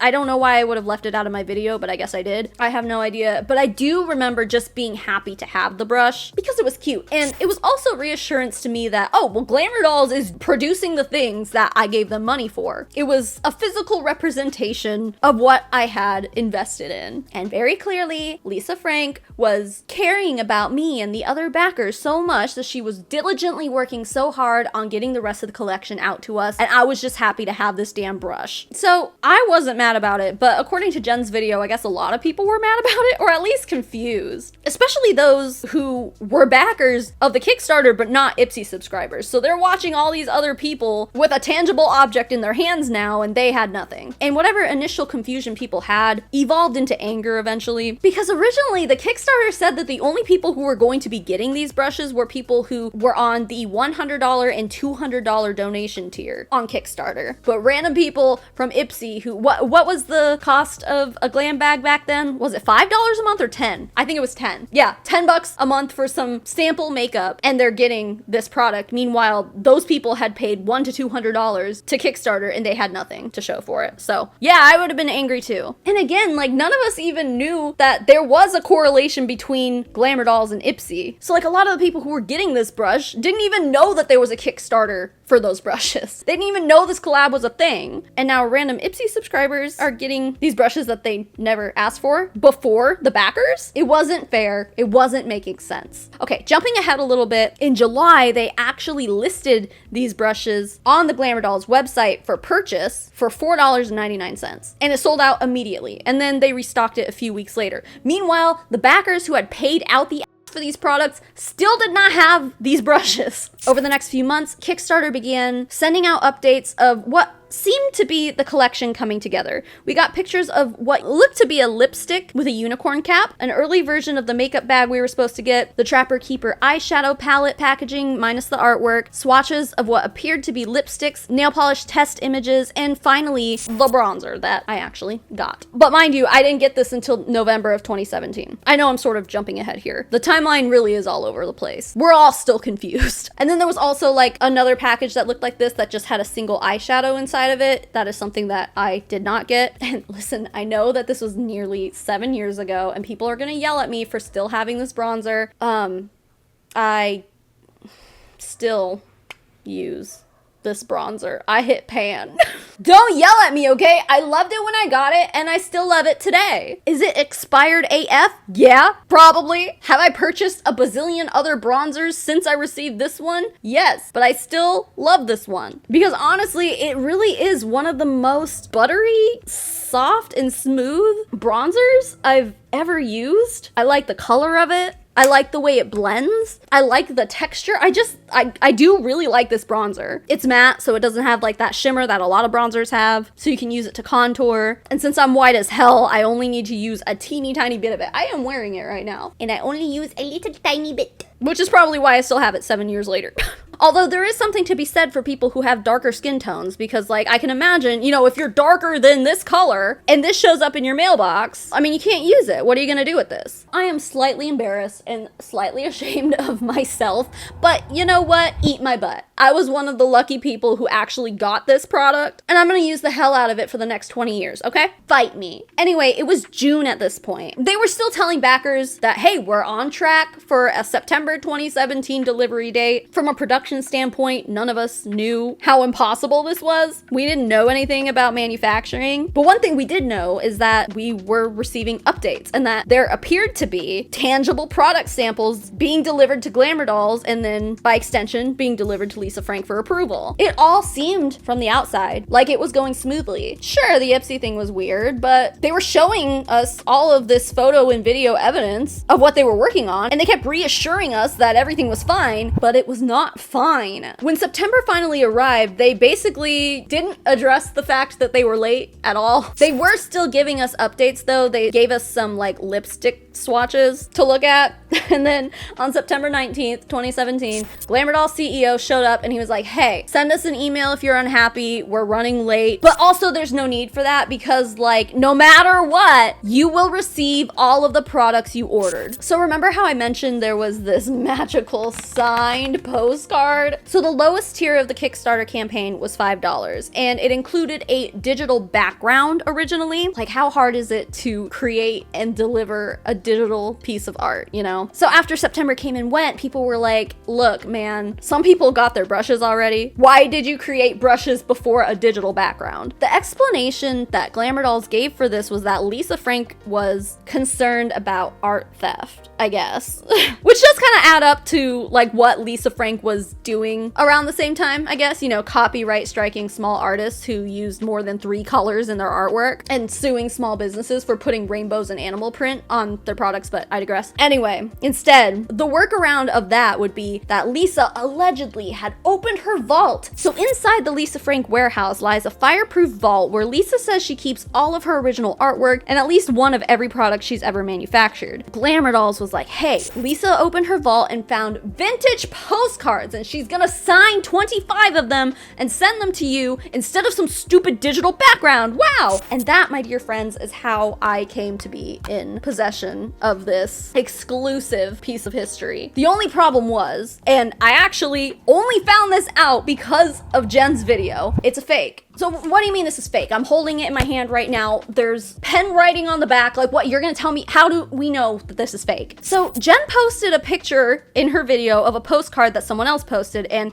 wouldn't you know it, down to the last pen swipe, they were identical. So here's the handwritten note I received. Don't judge me. It's been sitting in one of my old makeup drawers for 7 years, so it's a little crusty. Side by side with another random picture of the postcard that someone else received. From the extra little loop at the end of the smiley face, to a little skip from the pen on the heart on the right, and to a kind of shaky top of the heart on the left, the almost triangular loop in the second L, the overlapping lines in the V, they are exact copies of each other. And I will say that in person, looking at this, like, it looks signed. It doesn't look photocopied. This looks like a fresh pen mark, but it's not. It is just a photocopy. It's not original, it's not exclusive, it's not special in any way, and here I was for the past 7 years holding on to this piece of cardstock thinking I had something special, and it was all lies. All of it. Like, my heart as a nearly 33-year-old woman now is broken over this. Like, Lisa Frank lied to me. Glamour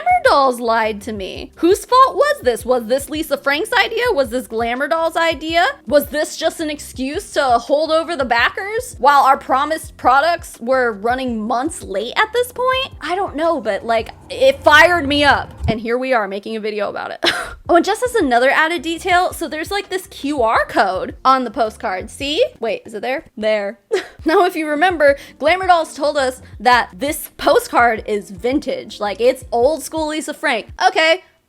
When you hear the word vintage in reference to Lisa Frank, you would think of something from like the 80s or the 90s, which is way before QR codes were a regular part of the everyday consumer's life. Certainly not to the point where they would be printing them on postcards, you know? Who knows what year these were from? They were probably printed in 2017 for all we freaking know. But vintage my ass. Okay? Then at this point, the Kickstarter was like, okay guys, we're finally going to ship the bronzers and the eyeshadows to you, and they will be on your doorsteps and in your mailboxes by November. Now this actually did happen, surprisingly. Kind of. I mean, like I said, I never got the eyeshadow. I got the bronzer, which I was ultimately happy with. I didn't get both. I don't know if any of the backers got both. But you know who else got these products? Ipsy subscribers! Yeah, in November, some lucky Ipsy subscribers got these products, either this or the eyeshadow, in their Ipsy bags. But hey, I mean, at least the backers were getting them too at this point. But it was also around this time that people began to see these products popping up on Hot Topic and Doll Skills websites. So, hey, you know, maybe they just had a little extra product lying around when all was said and done, right? Right?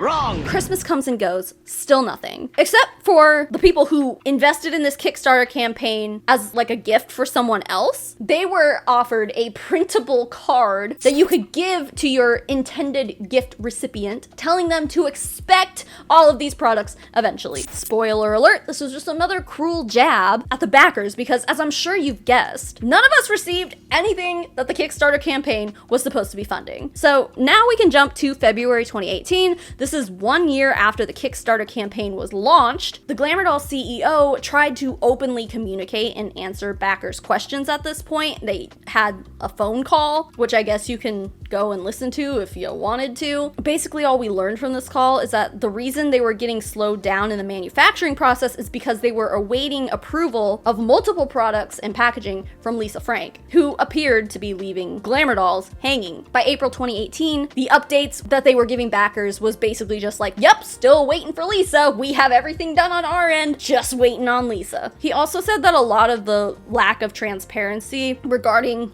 Hot Topic and Ipsy and Dolls Kill was mostly due to them being under non-disclosure agreements, which I guess to a certain extent does make sense. But it doesn't make it any less shitty for the backers who entered this thing believing that this Kickstarter was an exclusive deal. Meanwhile, little did we all know that there were all these deals going on behind the scenes. By May 2018, Glamour Dolls started making it abundantly clear that Lisa Frank was dragging her feet and they were still waiting for her for everything. She kept requesting new mock-ups of packaging, which would cause Glamour Dolls to have to go redesign things, and then they'd send the new ones to Lisa for approval, and then she'd basically just leave them on red. So while Glamour Dolls was allegedly trying their best to fulfill their end of the collaboration and making progress on everything that they were able to without Lisa's approval, Lisa was basically MIA. And while Glamour Dolls continued to try to give its backers updates through the beginning of 2018, eventually they went silent for 4 months, only to send out an update in September of 2018 confirming that Lisa was still ignoring them. And then backers heard nothing until 2020. At this point, Glamour Dolls basically said, hey, Lisa Frank actually threatened to sue us if we continue to give you guys updates about this campaign. And she also made us give her $750,000. And then they linked the Jezebel article, which I was citing heavily earlier in the whole Jamey Green situation. They also linked an article about Cloudland, which was the apartment debacle with Amina. They were ready to just start airing out all of Lisa Frank's dirty laundry. People were obviously pissed. And it got messy to the point where Glamour Dolls' team claims that they were receiving harassment and they were getting doxxed, which obviously is not cool, totally unnecessary, absolutely sad and pathetic. Please don't do that to anyone ever for any reason. But can we circle back to that $750,000 paycheck that they gave to Lisa Frank? What happened to the finances of this Kickstarter campaign? So Jen actually did some wild research on this part, and she found out that the reason the brushes and bronzers and the individual eyeshadows had made their way to Ipsy was because Glamour Dolls, unbeknownst to us Kickstarter backers, actually had these items in production before the Kickstarter campaign even launched. What actually happened is that they launched an investment opportunity on another platform called Kick Further, which is kind of like Kickstarter, except instead of the backers receiving products in exchange for their support, they get money back in the form of interest, I guess like a standard investment opportunity. So it looks like at some point in 2016, and then again in 2017, Glamour Dolls started the first Kick Further campaign for the Ipsy products, raised $165,769.23, and then paid the backers off after the Kickstarter campaign ended, paying out an extra 8 cents to every dollar that was invested by the backers. And then the second Kick Further raised $313,189.10, and then they paid off an extra 13 cents for every dollar that had been invested by the backers. To better understand this, I know that sounds confusing, I'm just gonna put part of Jen's video in here where she explains it way better than I ever could. You can kind of make out in the very blurry paperwork that Ipsy paid $378,750 for the bronzer, same for the eyeshadows, and that was for 757,500 units of each product. But they were not going to pay that money until the product was delivered. That's why they needed the Kick Further people, was to actually make the products. Once they delivered them, then they would get the money from Ipsy and they could pay the Kick Further backers back. So here's the math broken down. Glamour Dolls raises $313,000 from the Kick Further. They spend that money to make the bronzer and the eyeshadow. Ipsy pays them 2 payments of $378,750, which is $757,500 total for those 2 two products. Then they have to pay interest to the Kick Further backers. They pay out $354,000 about to those backers. That's $41,000 in profit for the Kick Further people. But that gives Glamour Dolls about $400,000 from those two products from the Ipsy deal. Plus, they still have that $350,000 from the Kickstarter in order to make products. So the money to manufacture these products did not come from the Kickstarter campaign. It came from the Kick Further campaign months earlier. So if the Kickstarter campaign raised $370,000-ish, what happened to all that money? Well, it sounds like it all went to Lisa Frank's pocket and she ran off with it. While the CEO of Glamour Dolls definitely had moments of getting caught up in failing to truthfully answer any questions that the backers were sending his way, and I do truly believe that NDAs did play a role in that, I think he just bit off more than he could chew. I think he just didn't set realistic goals for himself, the company, and the collaboration. I don't believe that he went into this whole thing expecting to just run off with money and leave backers hanging. I just think he got a little too big for his britches. Glamour Dolls was a lesser known, independent, small makeup brand before Lisa Frank partnered with them. I know I had never heard of them until this. They were, at least in comparison to big brands that you see in like Sephora and Ulta and stuff, a small business. It makes you question why Lisa Frank agreed to launch this campaign with such a relatively unknown makeup brand in the first place. At the same time, it makes sense why a smaller business would agree to jump into a collaboration with a brand as big as Lisa Frank, because if executed properly, it would have launched Glamour Dolls into the mainstream. Unfortunately, that's not what happened. So, where are we now? Well, long story short, there's a lawsuit, and it's wild. So the lawsuit was filed by Glamour Dolls against Lisa Frank in May of 2021. Glamour Dolls claimed that they had suffered devastating harm due to Lisa's constant and numerous breaches of contract. The lawsuit says that Lisa Frank intentionally and blatantly stymied the process at every possible juncture by refusing to discharge their contractual duties to provide artwork and to timely review and approve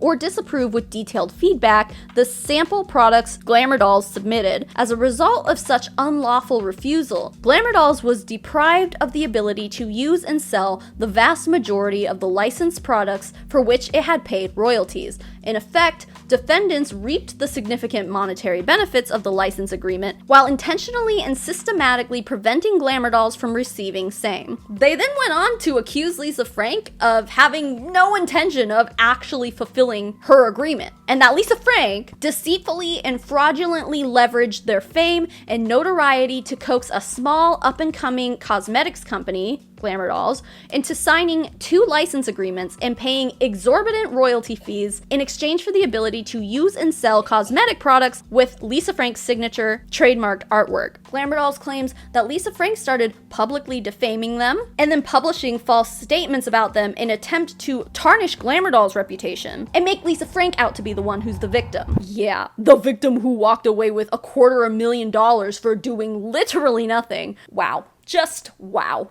The full story from Glamour Dolls' side, according to the lawsuit of course, is that they reached out to Lisa about collaborating with her. They signed the first licensing agreement in 2016, which the lawsuit refers to as a contract that contained, unknown at the time of execution, uncommonly arbitrary terms and capricious conditions regarding the use of such licensed products. And I guess that's the price that a small brand like Glamour Dolls pays for jumping into a contract with a huge corporation whose lawyers know how to arrange this stuff in a way that'll basically waive all liability from their clients. I'm sure Glamour Dolls had lawyers look this over, like they had to, right? But Lisa Frank has a lot of experience with lawyers, obviously, and those lawyers are going to do anything to protect the brand and her intellectual property. And I doubt that Glamour Dolls could even come close to that same level of esteem that Lisa's lawyers have. This agreement made Glamour Dolls obligated to pay Lisa Frank $100,000 by the end of the licensing term, which would have been December 2017. And if you remember, the original plan was to have all the products shipped out to Kickstarter backers by September 2017, so it would make sense that the licensing agreement would end after that. However, they were unable to complete the project in a timely manner because they claimed that Lisa Frank was deliberately making the process difficult. Now, the lawsuit says defendants also became increasingly demanding and difficult to work with, frequently insisting upon last-minute changes, which were unnecessary, costly, and time-consuming for Glamour dolls. Now, Lisa Frank was contractually obligated to give Glamour dolls approval or disapproval of anything they sent her in 10 days. And if she disapproved, she was supposed to give them a detailed explanation of why she disapproved. Then, and only then, after those blank white samples that we've seen were approved by Lisa, she then had a duty to create the artwork for those samples. And it seems as though she was just regularly failing to provide such artwork or approve of the samples at all. Glamour Dolls claims that this was a blatant breach of contract, and it ended up costing Glamour Dolls more money. The lawsuit details one instance where they were late providing the products to Ipsy.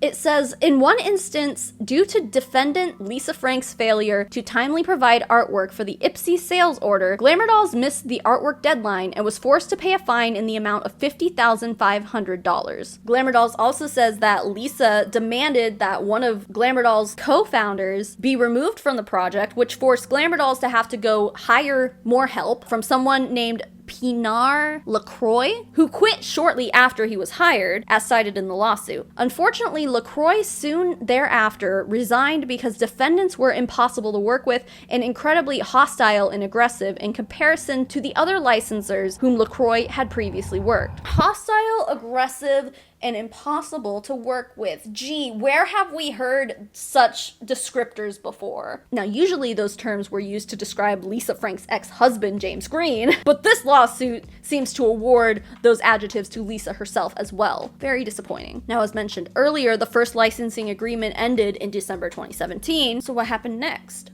Well, the lawsuit says, disturbingly, during or around December 2017, defendants exploited Glamour Dolls' vulnerability and reliance upon defendant Lisa Frank by threatening to cease production on all outstanding products, including discussions and review, feedback, and approval on already submitted samples, unless and until Glamour Dolls signed a second license agreement and tendered the first royalty payment for such in advance. In effect, defendants held a proverbial gun to Glamour Dolls' head by leveraging and withholding the performance of defendant Lisa Frank's duties, which it was already contractually obligated to perform. So then in the second agreement, Lisa Frank demanded $500,000 to be paid ahead of time this time, instead of at the end of the agreement like the first one. And she got them to agree to this because they were already in way too deep. They really had no other choice. And then, of course, after the second contract was signed, Lisa Frank then continued to drag her feet, despite now receiving even more money from Glamour Dolls, which was a higher amount than was even raised by the entire Kickstarter campaign in the first place. Lisa Frank's intentions were undoubtedly employed by defendants in an effort to delay production, deplete Glamour Dolls' financial resources, and ultimately prevent Glamour Dolls from using and selling the licensed products for which it contracted with defendant Lisa Frank. Another example of misconduct that Glamour Dolls gives us in the lawsuit says, defendants also rejected a sample makeup bag, which it previously approved for manufacture after more than 10,000 replicas of such bag had been manufactured, and demanded that Glamour Dolls replace the vegan leather, which Kickstarter backers had been promised, with glitter plastic. So that must be this vegan leather makeup bag that we were shown pictures of,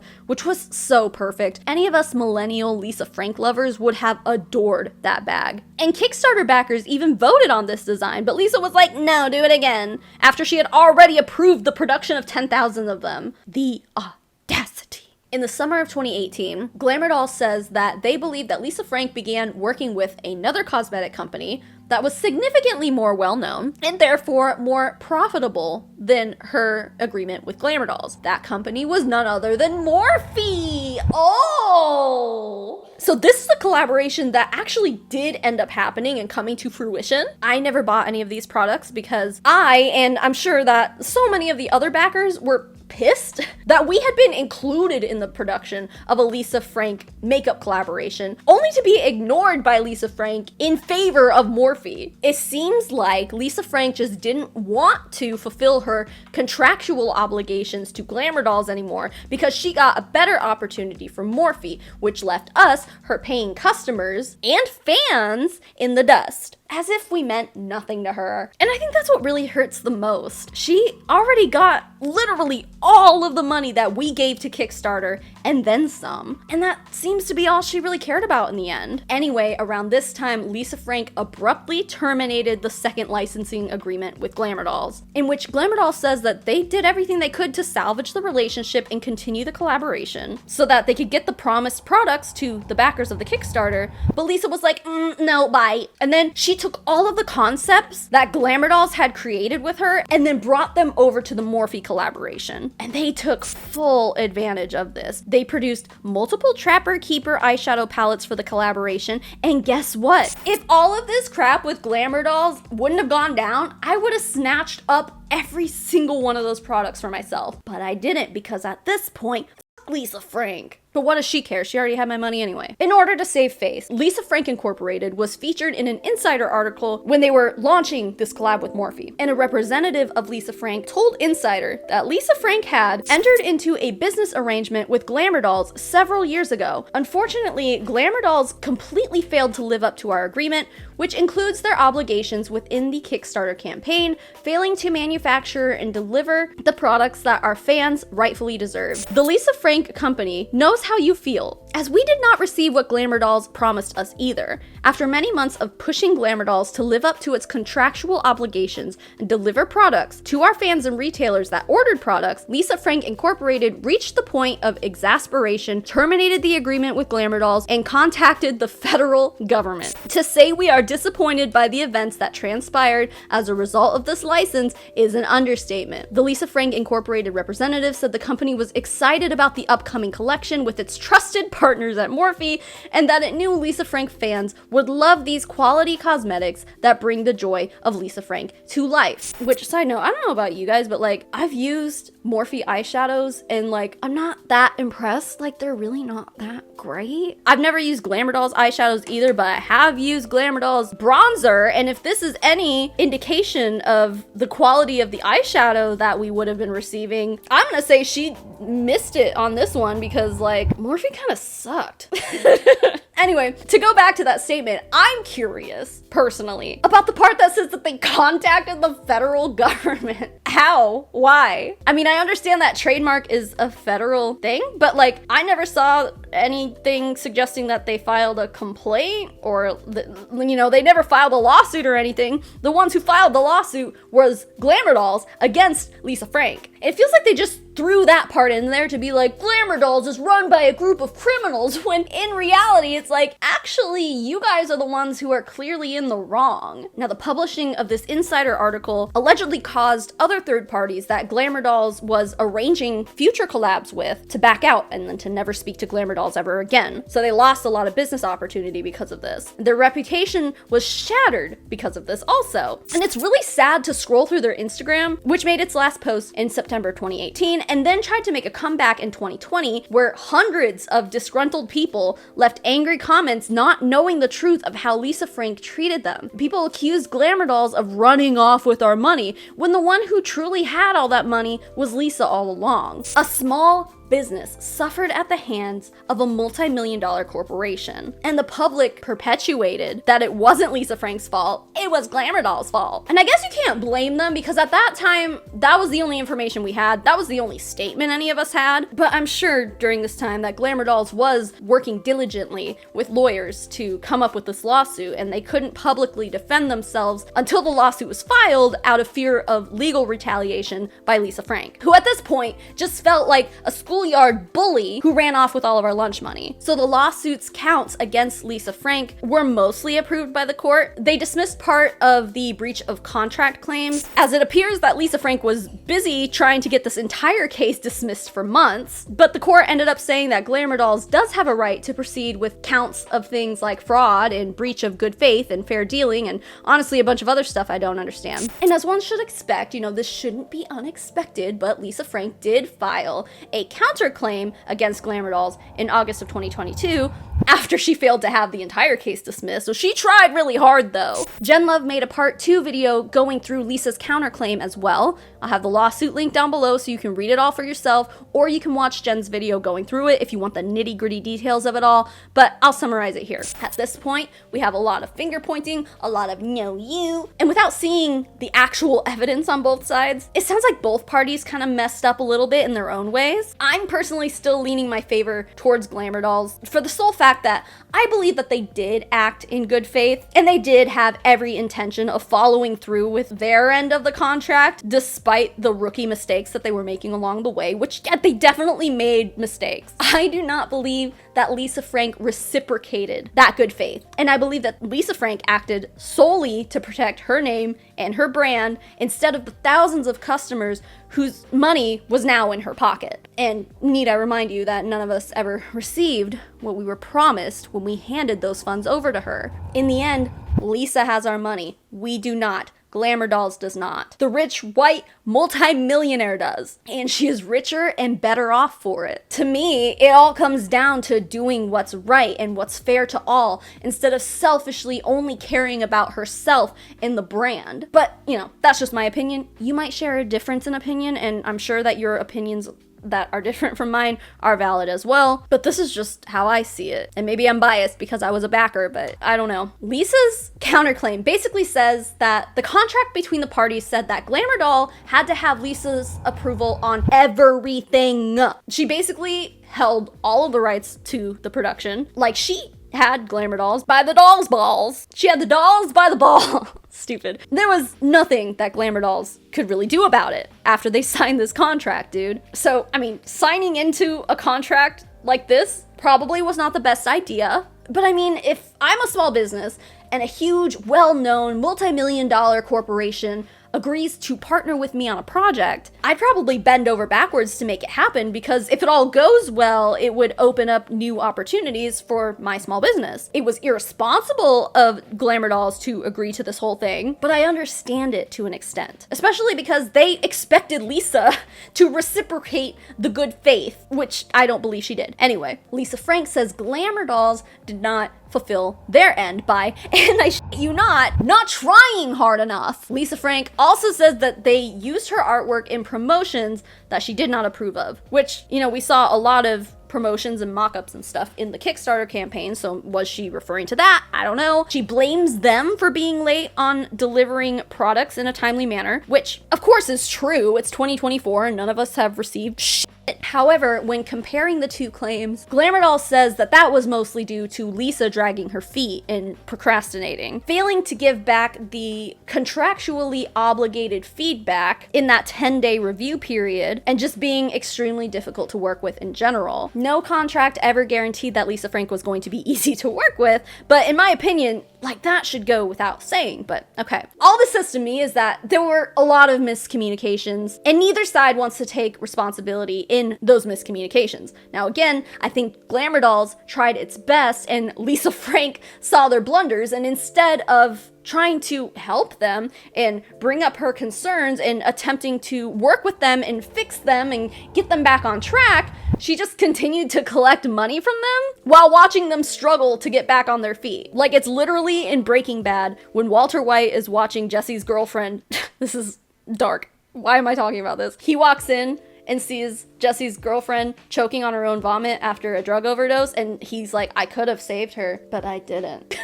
It's literally that, except without the death, I guess. I was about to say without the drugs too, but we already talked about that. The counterclaim also suggests that Lisa Frank didn't even know about the Kickstarter, which, like, this is another part that I want to see Glamour Dolls produce evidence for in the case, because as of right now, Lisa seems to be claiming that, like, she didn't even know the Kickstarter was going to be part of this from the beginning. And from what I'm understanding after reading through the document and after hearing Jen talk about this in her follow-up video, like, if it's all true, then yeah, technically Glamour Dolls would have been contractually obligated to get Lisa Frank's approval for all that. Hi, Pippi. I just don't see a reality in which Glamour Dolls just like went forward with a Kickstarter campaign without mentioning it to anyone, but you know, that remains to be seen or proven otherwise. Lisa also showed up in some of these Kickstarter posts as like a collaborator in the Kickstarter campaign and allegedly arranged for the vintage postcards from the vault. She knew that there were backers that were expecting postcards at the very least. And Glamour Dolls couldn't just like pretend to be Lisa on the Kickstarter campaign and then make all of this up and then hide it from her. Like, that's not feasible. There's no way that happened. Jen makes a good point in her video that like maybe this was referring to getting Candy Johnson or Wenji to promote the collab. Like, I'm sure they paid her. Both of those videos used Lisa Frank trademark material in their thumbnails and in their videos that they made to promote the collab. So, you know, maybe she's talking about that. It's not clear at the moment. This lawsuit is still active, according to Pacer, with the last filing for the case submitted in January of 2024. Honestly, I could download all of these court documents, but it'll cost me $5 every time I download each one, and your girl is broke, so I think we'll wait this one out. But this past December, Glamour Dolls submitted 38 exhibits and a statement of facts, and Lisa Frank submitted 37 exhibits in November, which I'd be willing to bet is fascinating, but this video is long enough. If you guys want me to download them and go through it all with you, let me know. I'll fork up the $10 and go through both exhibit filings and a separate piece of content. I'm sure whenever this whole legal mess is finished, we'll get a TLDR of the entire situation. Maybe Emily D. Baker will review it for us. I don't know. I'm not a law professional. I don't think I'm the right one to do it, but I don't know. Let me know. But dear God, that's not even the end of this. So, as Jen mentioned in her video, Morphe actually filed for bankruptcy in 2023, and Jen found a familiar name in the court filings. Yeah, it was Lisa Frank. Trying to get her hands on more money. This time from Morphe, though. She claims that Morphe owes her over $55,000 in royalty. I'm not well versed in how to run a corporation, but from an outside perspective, to me, it just seems like Lisa Frank is the personification of corporate greed at this point. They filed for bankruptcy, Lisa. You're rich as hell, and you still somehow have a great reputation amongst the general population. So just like move on. $55,000 is pocket change to you. What the f do you care? Sorry, I just hate rich people and I hate corporate America and capitalism. As always, if I know anything else, I'll keep you guys updated. Will this case go to trial? Honestly, just for the drama and entertainment, I hope that it does. But if it doesn't and they just settle outside of court, I'll let you know as soon as I know, I guess. So what does the future look like for Lisa Frank? Well, she's partnered with other brands like Casetify, Loungefly, Orly, and more. And as I'm sure you've noticed in the footage I shot when I went to the factory myself, the parking lot has very recently been repaved and repainted, and the iconic purple fence was recently repainted as well, as evidenced by the purple rocks that appear on the ground beneath the fence. I also saw old pictures on Google of the shipping docks paint looking old and chipped and worn out, but when I went, they were brightly colored, so I think the entire building went through a new paint job as well. I think Lisa Frank has things planned, and I think the brand is going to try to make a huge comeback. The millennial side of me wants to see this comeback happen for the sake of nostalgia. The only thing I ask is that if this comeback happens, that Lisa Frank as a person returns with a little bit more humility.